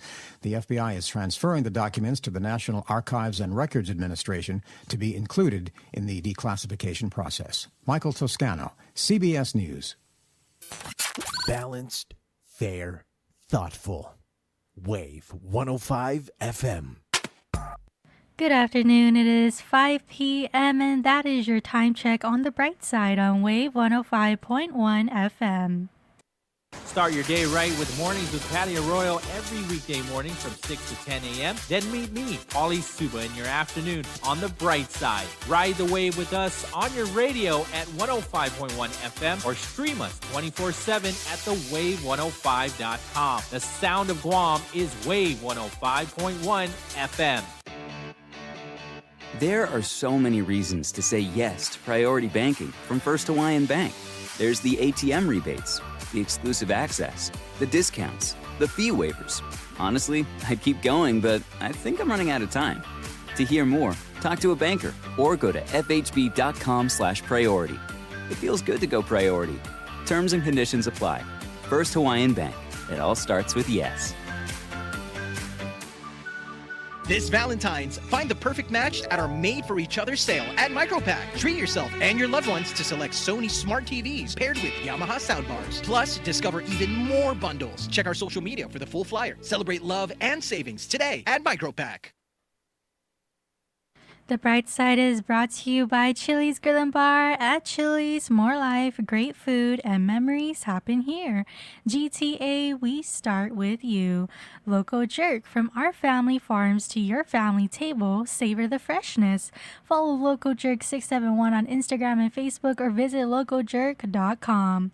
Micropack, find your perfect match at the Made for Each Other sale. Follow Micropack 671 on Instagram and Facebook for more info and updates. Sherwin-Williams. Elevate your home's appeal with Sherwin-Williams paint.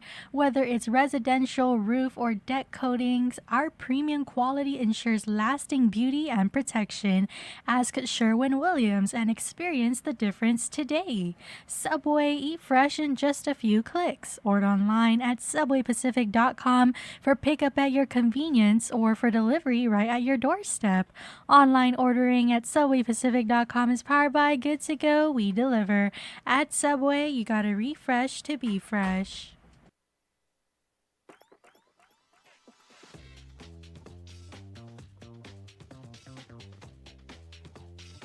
Now's that time for your real deal traffic report here on the bright side. Slow traffic on Route 4 in Chalampago at the intersection that also leads to Route 10. Slow traffic on Route 8 in Barragata if you're passing the Subway restaurant heading to the intersection near the fire station. Slow traffic on Route 16 if you're coming from the overpass heading to the intersection near the Harmon McDonald's restaurant. Slow traffic on Route 3 in Dededo if you're passing the GRMC hospital heading to the intersection on Route 1. Slow traffic on Route 1 in Dededo if you're coming from the intersection that leads to Route 27A heading northbound to the intersection that leads to Route 27 or near the flea market. Slow traffic on Route 1 in Adelup, this is north and southbound at the intersection in front of the governor's office. Slow traffic on Route 1 in Hagåtña if you are passing the KFC restaurant heading northbound to the intersection in front of the Ganya Boat Basin. Slow traffic on Route 1 into Muning if you're coming from the intersection that leads to Route 14B heading northbound to the intersection that leads to Route 10A. Heavy traffic on Route 10A into Muning if you're coming from the intersection on Route 1 heading to the intersection in front of the Guam Airport. Slow traffic on Route 1 into Muning north and southbound at the intersection near the John F. Kennedy High School. And that is your Real Deal traffic report here on the bright side. The views and opinions expressed in this show are that of the show host, guests, and callers. They do not necessarily reflect the views and opinions of the staff and management of Wave 105 FM, Glimpses Media, or any of our partners. As we strive to provide quality, respectful, and engaging content, we welcome you to participate in the conversation. Thank you for tuning in to Wave 105 FM, the sound of Guam. Enjoy the show. ISLA, Guam is where I'm from. Tautanu Itamoru, kingdom of our people. GUAM Island. Welcome back from Jigo to Molesto. It's the bright side right here on Wave 105, 505 in the afternoon. Dr. Underwood's, you're going to make the call, right? Okay, Dr. Underwood, we're going to reach out to. He just came back. I think he just came back yesterday, to be honest with you, from Washington, D.C., and he was with a number of think tanks in Washington, D.C. to discuss how the U.S. can build better ties with the Pacific Islands. And so one of those think tanks was the Quincy Institute for Responsible Statecraft, and he was a guest there. He was one of the panelists, him and Leland Bettis, who are both part of the Pacific Center for Island Security, right? Dr. Robert Underwood, former congressman, former president of the University of Guam, is the chairperson of the Pacific Center for Island Security. And the bio for Dr. Robert Underwood, according to Quincy Institute, is that he's a former member of the U.S. Congress, is the president emeritus of the University of Guam. He has a long record of educational leadership in Micronesia and is regarded as a leading authority on political status, indigenous issues, and sustainability in the Pacific. He has many publications and is a regular columnist for Pacific area publications. He was an active member of the Armed Services Committee in Congress. And let me see here. Active member in Congress and was appointed by 3 presidents to different councils and commissions. He was chair of the Congressional Asian Pacific American Caucus and led national efforts to include Asian Americans and Pacific Islanders in educational initiatives, including the establishment of a major scholarship program. Still getting him, right? He called me. So let me see. He called my number, so he's definitely trying to get in. Let's see here. Oh, there. I think she's got him. And so I wanted to talk to him more, and we briefly were able to, but we were having technical difficulties when we were having that conversation last week, Friday. And so I wanted to get, when he came home, I wanted to reach out and just get a better conversation going, a more fluid conversation going on his trip and what he was able to share, and then what he was able to learn as well. All right, so here it is. Hafa Adai, Dr. Underwood, I appreciate this. How are you doing? I'm doing well. Is it good to be back home away from that snow and the cold weather, or you kind of missed it already? It was snowy, a couple of delayed flights, but, home, and just glad to be here. Yeah. Glad to be talking to you. Hey, thank you so much. It is always an honor and a pleasure to be speaking with you, Congressman. It's kind of windy here now, right? So it's not too bad, right? Especially no, it's very nice this morning. Sat outside and drank my cup of coffee with Marissa, and we had a nice long conversation. That's the life. I can't wait to get there. Here we go. So I found actually one of these institutions. I did a quick Google on how the U.S. can build better ties with the Pacific Islands, and then lo and behold, I came across the Quincy Institute for Responsible Statecraft, and it talked about that you were there, and the event marked the launch of the new Guam-based think tank, Pacific Center for Island Security. And so it talks a little bit about that, gives a rundown of who the panelists were. And so maybe we can start there, unless you rather update us. That'd be great. That'd be great. So what we, of course, we're a brand new think tank. We like to describe ourselves as the only island-based think tank. Okay. And we're focused on islands, Pacific Islands north of the Pacific, which of course includes Guam and the really associated states, Northern Marianas, Kiribati, and Nauru. And we have talked to various think tanks in Washington, D.C. Quincy was generous enough to sponsor a rollout event for us, a panel discussion and a reception. So very happy for that. But along the way in Washington, D.C., we counted up 16 different appointments that we had. Leland Bettis, myself, and Dr. Ken Cooper of the University of Guam. We were there for the week. And so we were very busy. We talked to a number of think tanks and a number of officials and staffers. And I think we got a pretty good sense of the state of play, except there's one major missing piece of information, which I'd like to talk about. Yes, please. We had a pretty good sense of what we think is going on in terms of the Guam buildup and what they call the Guam or Marianas cluster, which is these dispersal airfields that are being built in Tinian and in Palau and now in Yap. Okay. Is that something that you also shared today? Yeah, at the Rotary Club. Yeah. What I did today was basically,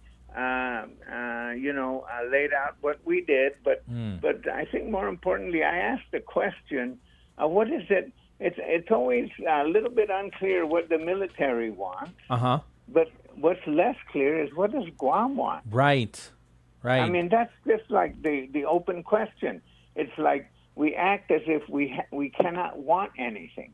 We act as if we can only react, that we can only respond to initiative.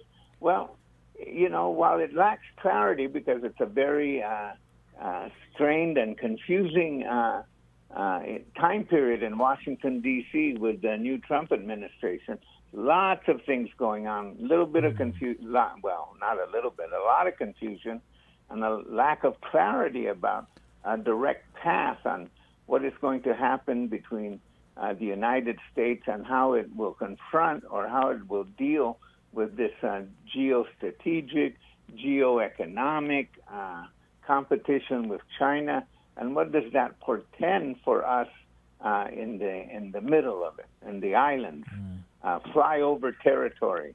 I had a conversation with retired Lieutenant Marine Corps General Chip Gregson, who's a longtime friend.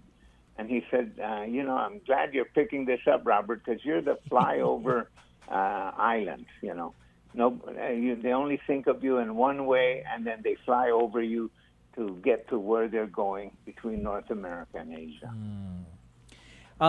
You talked about, and so you briefly mentioned it just now. Can you tell us more about divert and disperse? It's a strategy that includes Guam but extends to other locations like you mentioned, Tinian, Palau, and Yap, to reduce risk with the military. All right. So here's the general. This is what we have been basically dealing with now for a few years, and that is the idea that, first of all, we have the building of Camp Blas, which is not really a strategic initiative as much as an initiative just to deal with Japanese unhappiness with the number of Marines in Okinawa. So they have to put some of them somewhere. They're moving some out, so some are being placed here. And as we all realize, at least for us and who worked a long time at this, the Marines really don't think that Guam is a good place to be. They want to be closer to where the potential action is. But that's what we're dealing with there. But basically, that Guam is the tip of the spear. This has been the role that we've had for a number of decades, where the projection of military might from Guam can be put into conflicts in Asia, like in Vietnam or Korea or other related areas, and that Guam is just the tip of that spear, but itself is not at risk. Then we got into the idea that Guam itself is now at risk. So then the emphasis changed, which is how are we going to protect, or how are we going to protect the military assets that are here? And so they got into a kind of an active defense mode, which is we will protect Guam by creating a enhanced integrated air missile defense system, kind of a complicated combined service reaction between radar and satellites, and putting up anti-missile batteries on the island, as many as 20 at one time, or perhaps utilizing Navy guided anti-missile Aegis ashore. So that was the general thinking. So when they said they're going to put up this massive missile defense system, but at the same time they're going to divert airfields, there seemed to be a kind of a lack of connection there, because if they could really protect us in a kind of an iron dome, why would you need divert airfields? And so then now the question is, what are they really planning and what are they really thinking? And is this enhanced air missile defense system really viable? Is it going to work? So in keeping with this, because there's always this active conversation in the Pentagon and Washington, D.C., I don't think we fully understand that there's not unanimous agreement over in Washington, D.C. on whether this is going to work. Should they spend their money on enhanced weapon systems as opposed to this kind of space wars technique of defending the island from missile attacks? So there's always that avid conversation. But the Senate, the House Armed Services and the Senate, Congress asked for a report, the Lincoln Labs report, to basically outline whether this thing works. And if it's implemented in Guam, what are the consequences of it for the island of Guam? So this Lincoln Labs report has been out now for almost a year, but nobody has seen it. But yet, I'm sure, and people need to understand, the Lincoln Labs report This is an organization within the Massachusetts Institute of Technology. This is at MIT. This is a very highly skilled, highly technical, research lab. So they're supposed to kind of make a determination or a series of recommendations, as well as outline what the impact might be on Guam in terms of issues like housing. Yeah. We had the chance to be interviewed by them, and as a number of people have in Guam in 2023, yet the report has not been released. So people are making decisions. There are people in Washington, D.C. that might be making plans based on this report.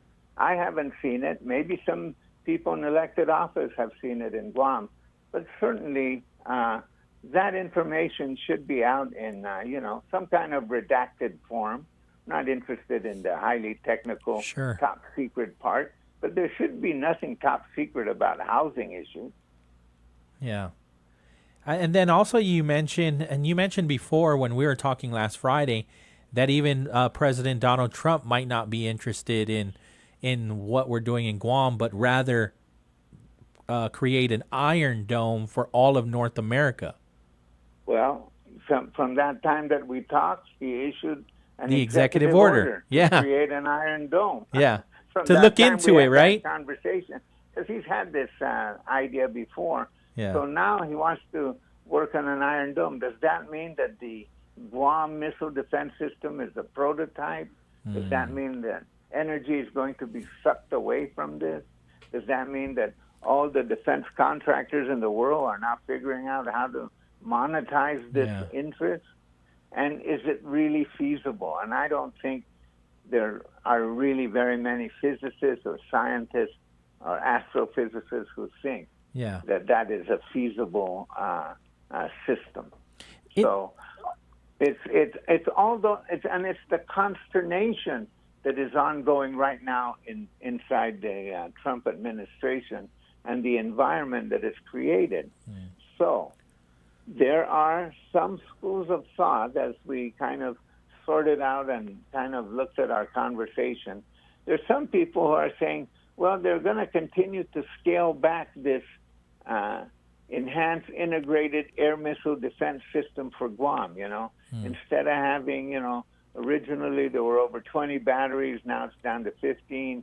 Maybe it'll go down to 10. Maybe, they have to sort out what the Army's role is, what the Navy's role is, what the Air Force role is, all of those kind of complicated inter-service rivalries and issues, and maybe they'll go in that direction. But there's also the direction that the chairman of the Senate Armed Services Committee says he wants to fully fund the Guam system. And so all of those issues are related to money. How much money are they going to put on it? And all of that is going to come to a head in the middle of next month when the continuing resolution under which the federal government is running right now has to be either extended or some big spending bill is going to have to come about. And in order to be able to afford that huge investment in Guam, programs have to be cut. There has to be, that's what all this conversation is going on about. Are you going to cut research programs? Are you going to cut entitlements? Are you going to cut environmental programs? Are you going to cut climate change initiatives? These are the things that are on the table. And so we'll see whether there is enough political will or clout to make that happen. Absent that, which I don't think there is that kind of clout, I think we're going to see likely more modest integrated air missile defense system and a more robust diversion plan, which means that, it's unclear. We're not, I've heard people say, we're giving you a 360-degree air missile defense system. I don't think there's anybody who really thinks that that's feasible or possible.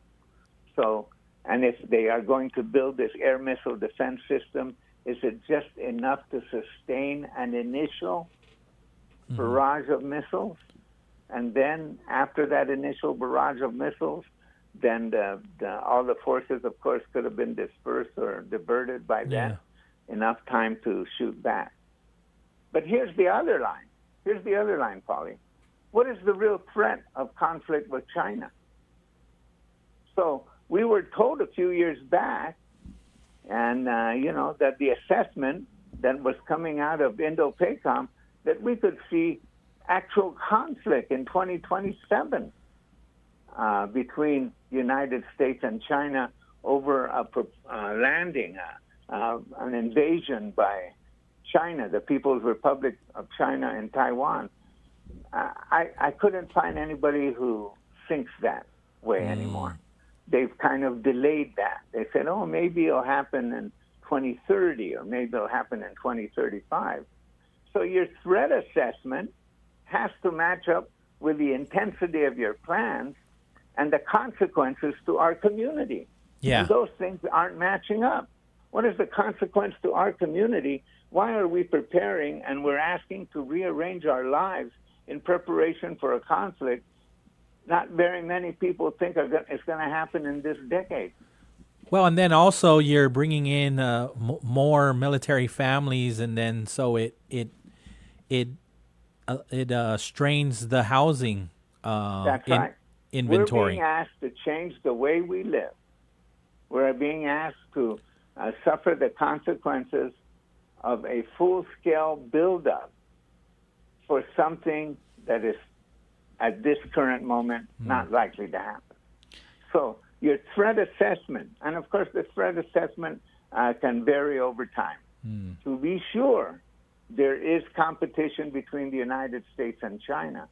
But the nature of that competition could shift. It could be more geoeconomic and less geostrategic. It could be more diplomatic confrontation. It could, the nature of the threat could dissipate over time. Of course, the military always has to prepare for the worst-case scenario. Sure. But they're putting us through the worst-case situation for something that they're not asking other communities to do. And I'm just so concerned, that we haven't really looked in depth at these plans as a community, as political leaders. And we haven't pushed back. We haven't said, no, maybe we don't want that. Now, I'm not saying to push back on everything the military says, but we should be responsible to analyze, to determine what is good for us, not what is good for the military and then just learn to live with it. And even what the military sees is different over time. It's not the same thing, not the same adversary, not the same threat. This is this time period calls for real, effective, and independent analysis of what is going on in our island and in the region. You asked 3 questions, or you put it out there right today. Should the island push back against unchecked military expansion? Should it demand more benefits in return for military presence? Should it prioritize peace and seek ways to mitigate the risk of war? And I believe that's an open-ended question, but that's for the community to respond to, right? That's right. Yeah. And in that process, you have to maintain your capacity to independently analyze what's being proposed for you. You can't just say, well, they're the experts, they know what they're doing. No, as you can tell, the experts are having serious disagreements amongst themselves. So the question for us is, not what we want to believe to happen, but what is good for us. We have to first articulate that. We just can't be entirely responsive or think that we're going to make some big deal, that we're going to have some transaction. They're going to give us so much money for capital projects. Well, believe me, military planners in Washington, D.C. are not thinking capital projects for Guam. They're just not. Well, They're thinking about what they want to do. Yeah. You mentioned your Guam lacks clarity in housing, civilian protection, and land use. That's right. Yeah. We need that. We need, in other words, like, for example, if they're going to put more, missile batteries, what is our bottom line? Are we going to accept 10, 15? Where are they going to put them? Are we just going to say, put them where you want? There's where is the government agency? Where are the people who are saying, this is our bottom line, or this is what we'd like to see?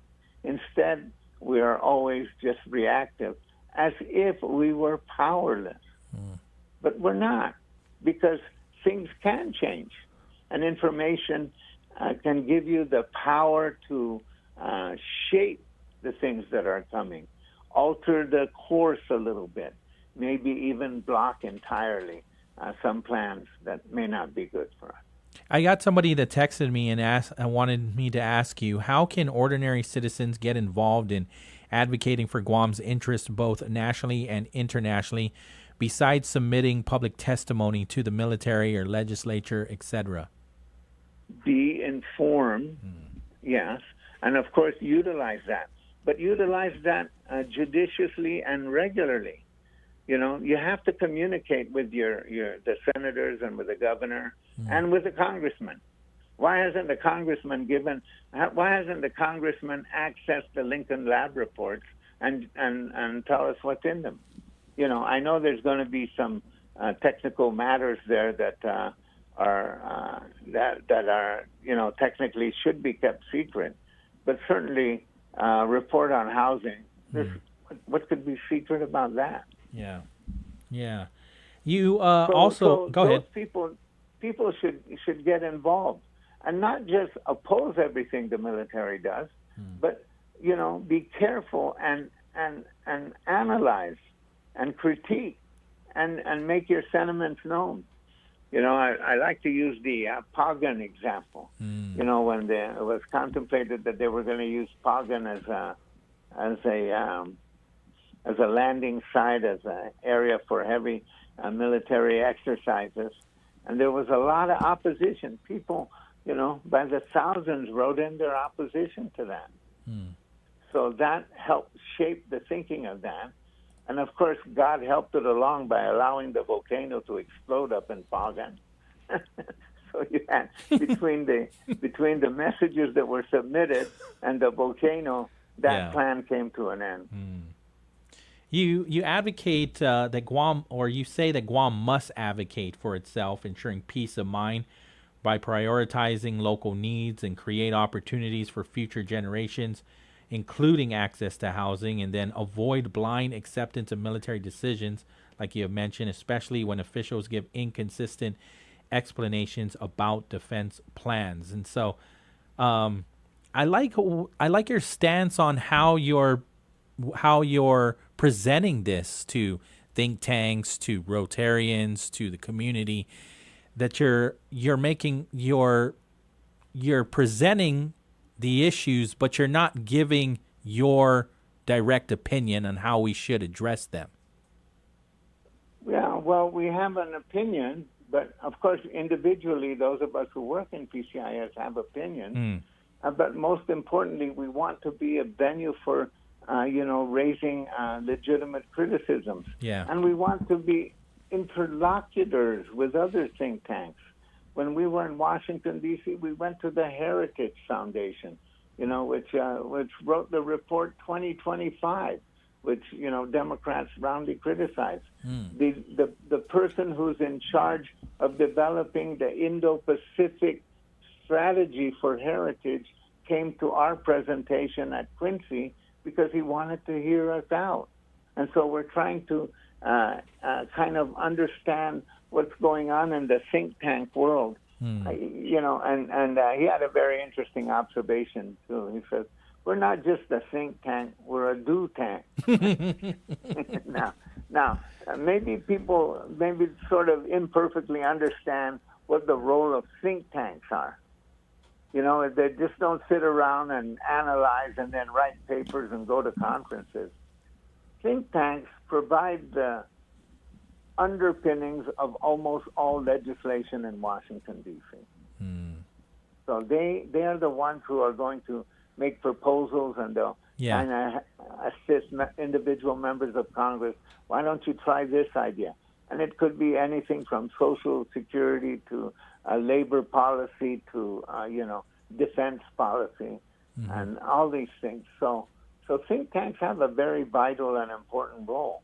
And we don't have a think tank locally, but I want to use our, and we're grateful that we got a major grant from Carnegie Corporation in order to provide this opportunity to extend this. And people have to get engaged.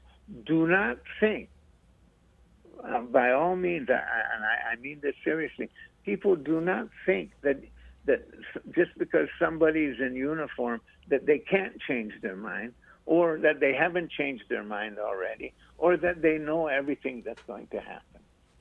Because they have certain levels of expertise, but the reason why you have civilian review in the U.S. system to date is that the military has ideas, and they argue amongst themselves, and they present different ideas, but we have civilian review. And last time I checked, we were the civilian. Right. Did you get any feedback as well from any of the other panelists on how they would consider communicating with Pacific Islands? We had the most, I think the most important panelist we had is from the Union of Concerned Scientists, Dr. Laura Grego, who spends her whole life analyzing the efficacy of these plans from a scientific point of view. So she's been working on these issues for a long time. So she can tell you how hard it is to really hit the target, and whether this is feasible, and whether this is just pie in the sky, or a polite way of saying it is that is aspirational, and aspirational is just a polite way of saying it's BS. It's not going to happen. So whenever I talk to somebody and they say, "Oh, it's aspirational," I say, "Oh, you mean it? It's not going to happen. It's just BS." Thank you so much. It's always very interesting and fascinating to speak with you. More importantly, learn from your experience and what you have gained at these events and these workshops, and then the fact that you go out and you speak about our challenges that we continue to face. Like, it just speaks volumes of why you want to continue to do this work, because again, this is your home. These are your people. This is our home. This is our home. Yeah. And no one is going to think about our best interests. And so I appreciate the opportunity and look forward to continuing to work and inform people and to be informed. Yeah. We talk to people in uniform. We'll probably end up in Indo-PACOM sometime over the next few weeks. Very cool. Very cool. Thank you so much, Dr. Underwood. Right. Okay. I'm glad that you're back home. Thank you. Okay. Adios. Bye. Congressman Dr. Robert Underwood, right? The chairperson of the Pacific Center for Island Security. Somebody on the line? We'll take it, yeah? Hafa Adai, Wave 105. Hafa Adai, Pauly. Attorney Pete. What's up, friend? Yeah, I always enjoy hearing and look forward to hearing what Dr. Underwood has to give and pass out to the community. His work is so important, and he's always in the middle of everything. Yeah, I also like the stance that they're taking now even more so. I feel like it's just think about the issue, right? But I wanted to chime in on what he was talking about the military plans. Okay. From being part of the military and seeing how the planning works, they understand and know that the situation is always evolving. And so grand plans today may not be the same grand plans next week, right? They always have they're starting new programs and they're cutting programs. And so we just have to be aware of that. And you know, a lot of people are banking on the buildup and things like that. But we have a change in administration. We have yet to see what that means about the buildup plans, right? Because they're looking to cut the fat. And unfortunately, over the last 20 years, DOD has wasted a lot of money, you know, and even USAID. You know, a lot of people are talking about how it's terrible that they're cutting USAID, but you know, when I was working with USAID and the State Department and saw what kind of things, there were a lot of worthy programs, right? Yeah. But there were a lot of things, too, that I'm like, my goodness, we can use that money back home.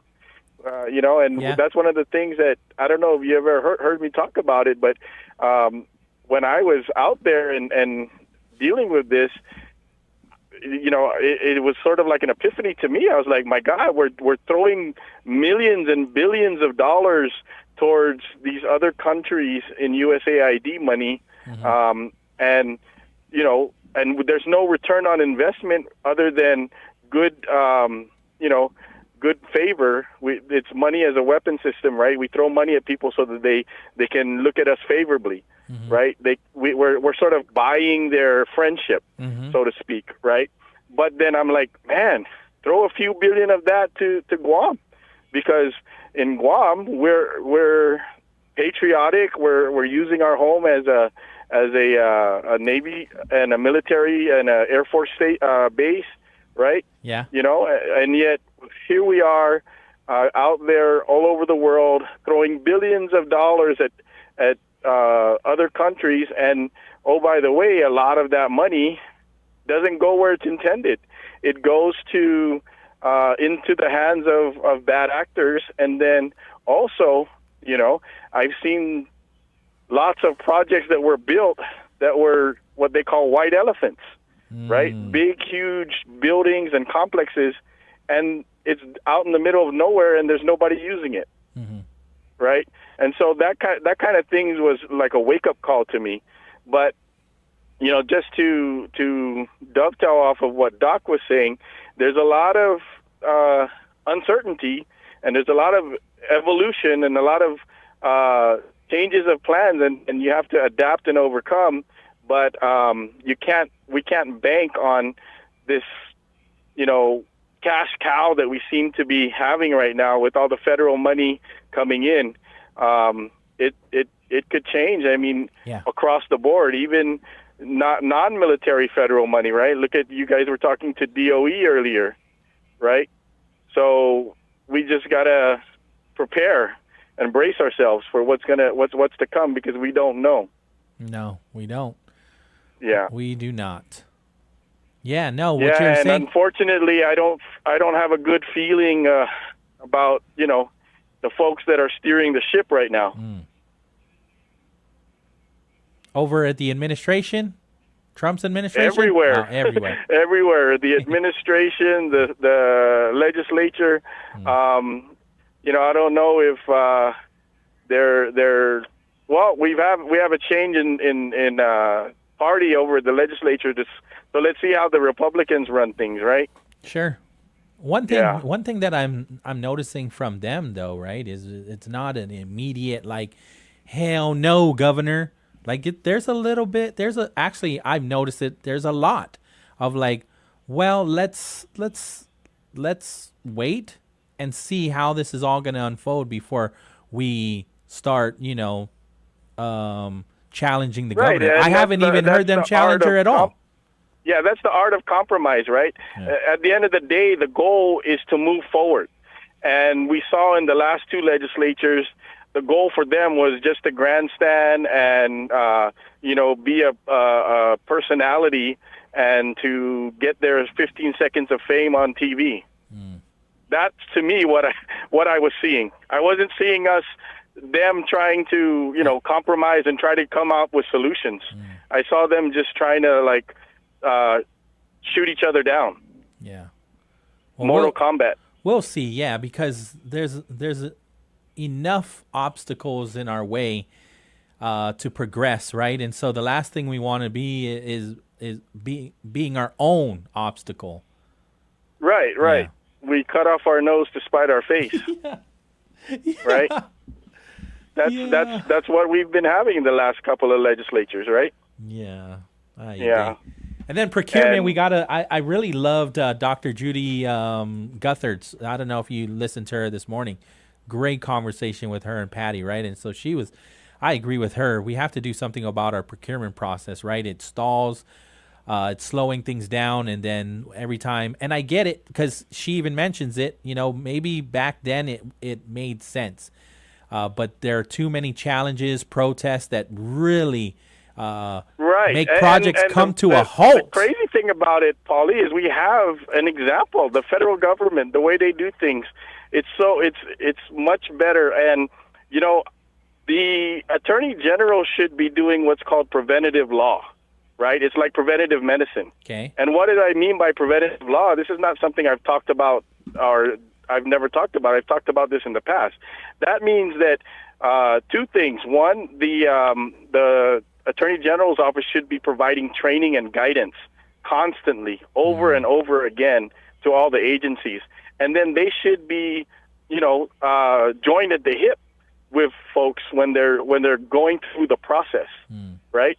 That way they have the proper guidance, and that's what I've been telling, also Department of Corrections, is that if they want to they've got the plan and they're being promised the funding to get this long-term project done.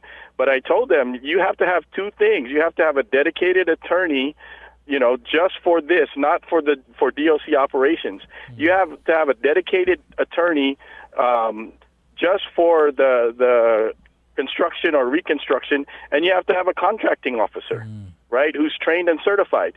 And those two, their sole job is to get the prison built or rebuilt, the phases that need to happen. And that's the only way it's going to happen, because the way it's going now is they've got the regular staff trying to work on this, and they're at the mercy of, the Attorney General's office when they want to help them or not. They need to get a dedicated attorney, a dedicated contracting officer, and that possess the training, the expertise, and the experience, and then they'll get it done. And then the director needs to just worry about fighting for the funding. Yeah. Right. Well, I know the governor was mentioning something like there is a way, a workaround, but then it still has to go through the courts, and the court has to deem on every single case whether or not she can bring in a I'm just talking special about just for the construction. The legislature can grant the DOC permission or give them authority to hire an attorney just for construction. You know what I'm saying? Yeah. Yeah, they can do that. It doesn't have to go to the court. Can't the AG they just do that assign for other them? agencies, right? They do that for other agencies. They've authorized them to hire their in-house counsel to do what needs to get done. GPA has their own. GWA has their own.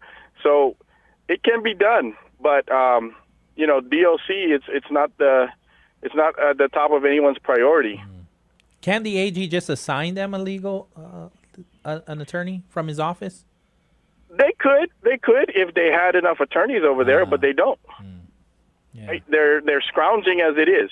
Yeah. But and that's why I was saying, if they have an in-house counsel over there, they can't be pulled away. They can't be given other duties. They're just dedicated to building the prison or rebuilding or expanding rather. Is Lee Miller prioritizing? Is his only assignment is CLTC? Do you know? No, I don't think so. I think he does other things. That's normally, so this is the way it works, Pauly. You have the special attorneys general at some of the agencies, Then you have some, they're hired and paid for by the agency. And then you have a cadre or a crew of attorneys, and they're each given multiple agencies that they're responsible for, right? So someone might be responsible for 4 different agencies, let's say GPD, DOC, CTLC, and something else, right? Okay. And then another attorney would be responsible also for several different agencies. So that's the scheme that they've had in the past, but that's when they have a full complement of attorneys. But now they've had to shutter some of the divisions up at the AG's office because there's not enough attorneys. So they've actually shut down a couple of the divisions over there. And so, there is a way for the legislature or even the governor. The governor can assign one of her attorneys, to go and be the point person over at DOC, the dedicated person over at DOC. There's different ways to skin the cat, but the question is, why are we skinning cats? Last time that's always been my question. We're not why Springfield. Why are we skinning cats? This is not Springfield, so yeah, we shouldn't be skinning cats. Hey, thanks, Attorney Pete. I appreciate this. Esta. Okay, adios. 5:48 in the afternoon. We'll take our last break. Wave 105.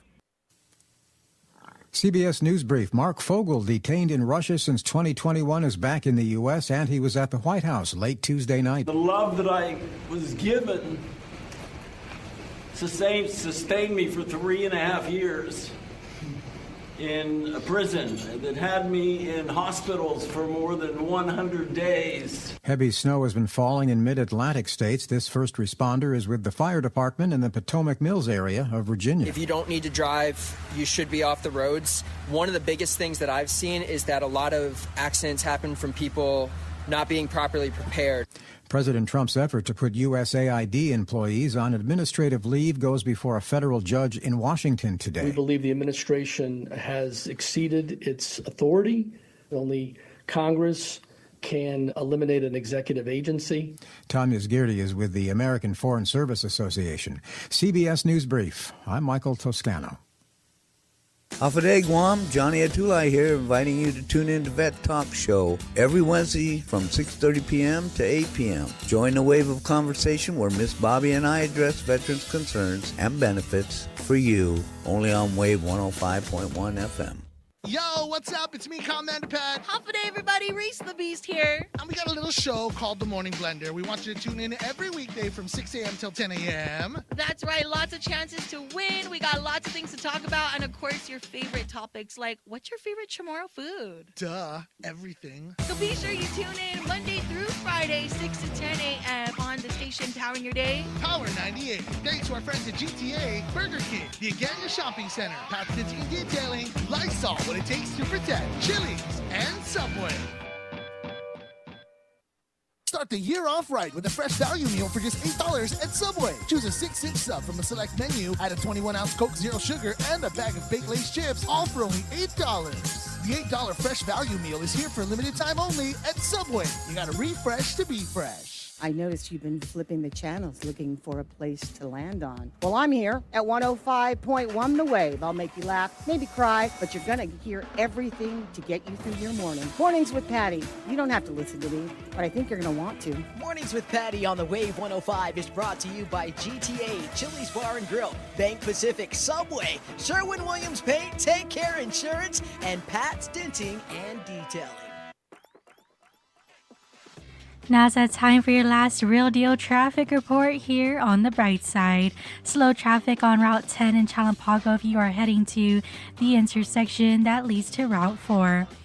Heavy traffic on Route 4 in Sinahania if you're coming from Hagatnya, heading to the intersection near the Central Precinct.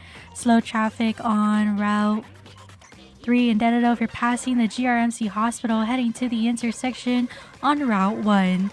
Slow traffic on Route 1 in Dededo. This is north or southbound at the intersection that leads to Route 26 Machechi Avenue. Slow traffic on Route 10A into Munning if you're coming from the intersection on Route 1 heading to the intersection in front of the Guam Airport. Slow traffic on Route 1 into Winning north and southbound at the intersection near the John F. Kennedy High School. Heavy traffic on Route 1 if you're coming from the intersection that leads to Route 14 in Upper Tumon, heading northbound to the intersection that leads to Route 16. And that is your last Real Deal traffic report here on the Bright Side. The views and opinions expressed in this show are that of the show hosts, guests, and callers. They do not necessarily reflect the views and opinions of the staff and management of Wave 105 FM, Glimpses Media, or any of our partners. As we strive to provide quality, respectful, and engaging content, we welcome you to participate in the conversation. Thank you for tuning in to Wave 105 FM, the sound of Guam. Enjoy the show.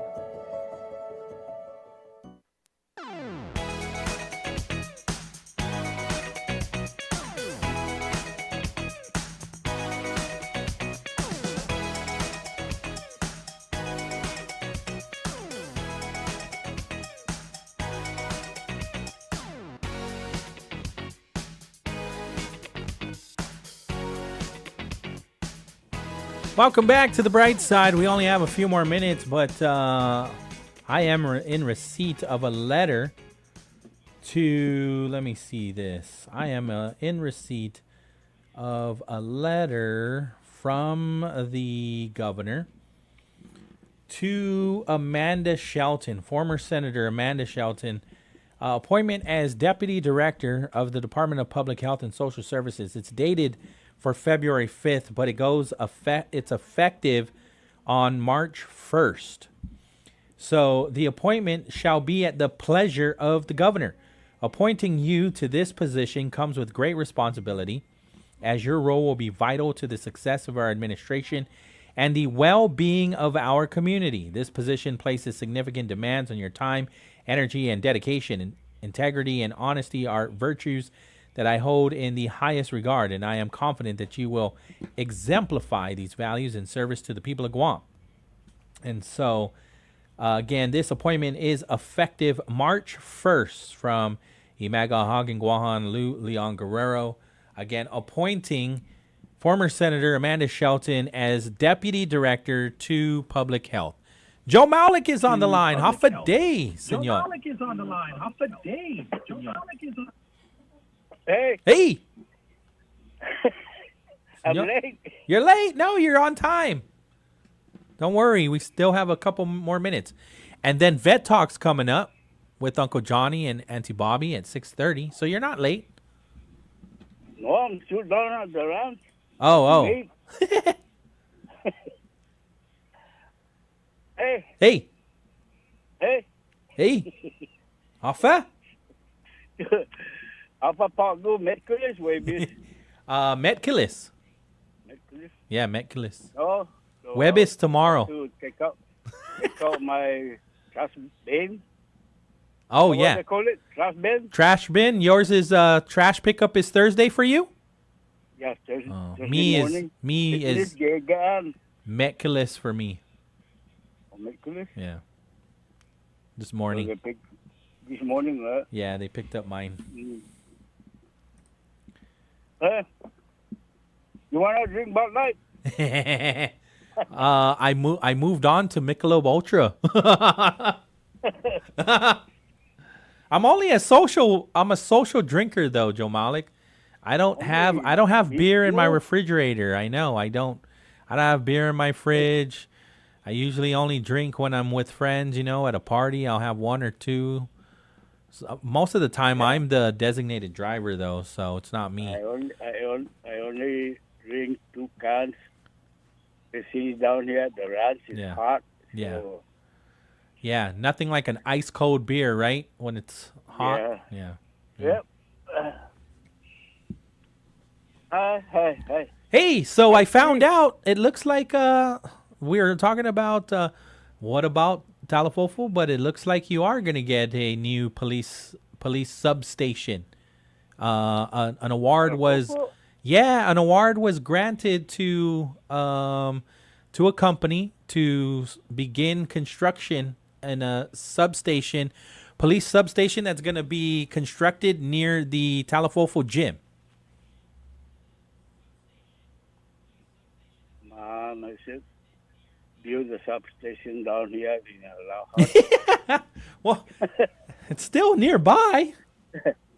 So I can get on my uniform and do the patrol. Hey, you can. I mean, my dad is back. Uncle Dave Sablon is back.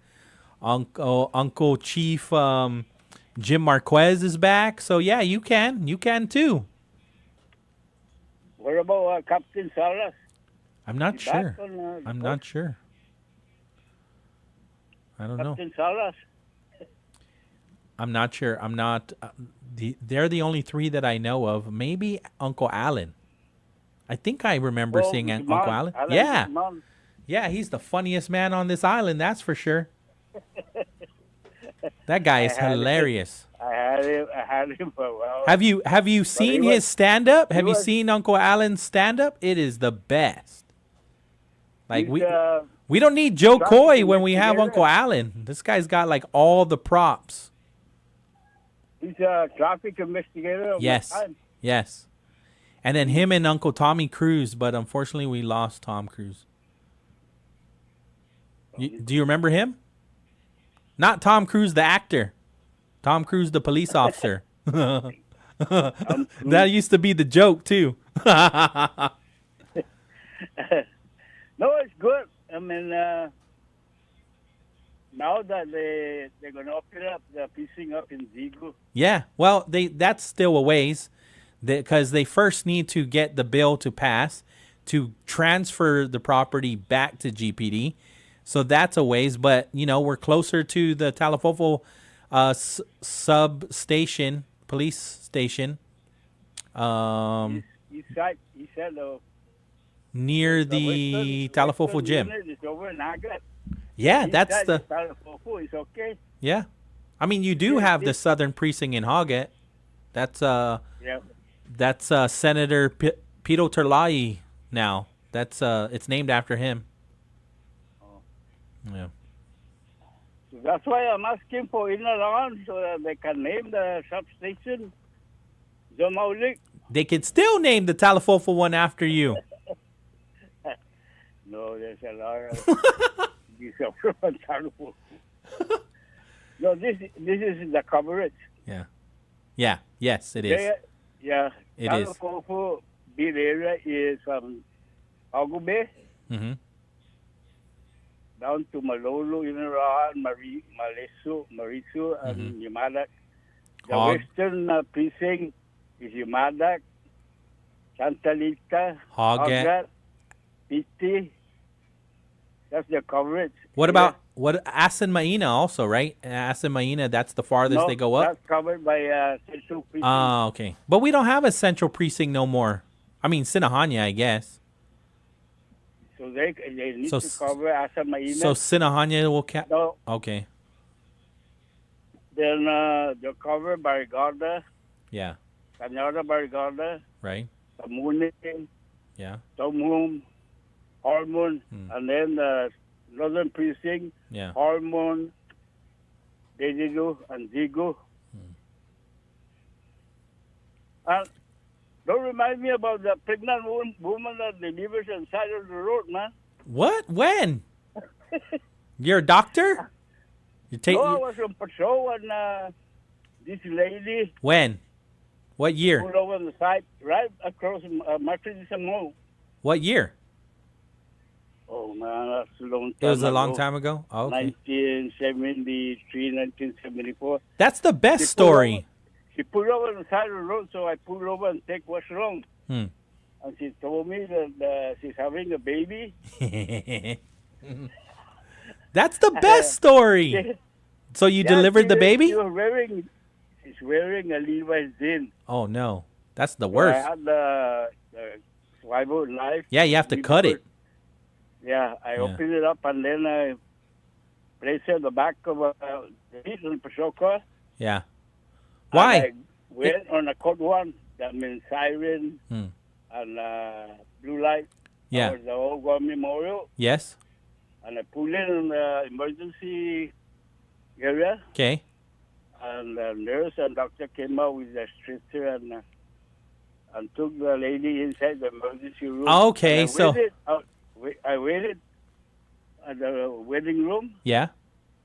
and I asked the doctor. The doctor came out and said, "Doc, how's the baby and the mother?" She said, "Oh, she'll be fine. She's okay." Do you know if it was a boy or a girl? I had to get that down on my police report. Yeah. Did you ever find out if, did you ever come across that kid 20 years later, 30 years later? Maybe that. Maybe. He's already a grandfather. Maybe. Yeah. No. Yeah. No, because Could be. Those days, Born in 1972, could be a grandfather. Do you know if it's a boy or girl? It's a boy. Boy, yeah, could be grandpa already. Probably a colonel in the army. Maybe his name is Joe. Mm. Could be. No. I would No, name. I would name the kid after you. I mean, you helped, right? You helped her. You helped the mom get to the hospital. The thing about that, I didn't even know the lady's name now. Yeah, because you had to act fast, right? And you had to get her to the hospital. No, I think what I did is when I reviewed my police report, I didn't have her name, so I had to double back to the hospital again. Yeah. And ask the nurse what's the name of the patient. Were you married yet? Yeah. Oh, okay. Okay, I was about to say, I'm like, I is think, this lady your wife? Hey, for police academy, you have to hold yourself in all those situations. I feel you. Senor, I'm going to run. I'm going to get out of here. It's always fun talking to you. Okay. Okay. I'll talk to you tomorrow. Okay. Okay, senor. You take care. That's Yeah. the 6:04 in the afternoon. Time to get out of here. 6:04 in the evening. More likely, right? We're gonna get out of here in just a few short minutes. We'll do it again with Vet Talk. Uncle Johnny's gonna be in here. Auntie Bobby, and then tomorrow's Thursday. So we've got Mornings with Patty, Rolling with Dice, right? From 6 to 10. Thursday, you've got Educuentos from 10 to 11. And then there's something else after no? Is it just I think Educuentos? it's just Educuentos. Okay. Yeah. So, no, UOG, unless we're not doing it. Oh, yes, Center yes. for Sustainability. Sustainability Yes. Waves. Yeah. So, okay. UOG Sustainability Waves from 11 to 12. And then we've got the Maximum Millennium Music that brings us, Issa and I, back for another Bright Side right here on Wave 105. Everybody get home safe, drive carefully, be kind to each other, especially out on those roads. Adios. This Valentine's, find the perfect match at our Made for Each Other sale.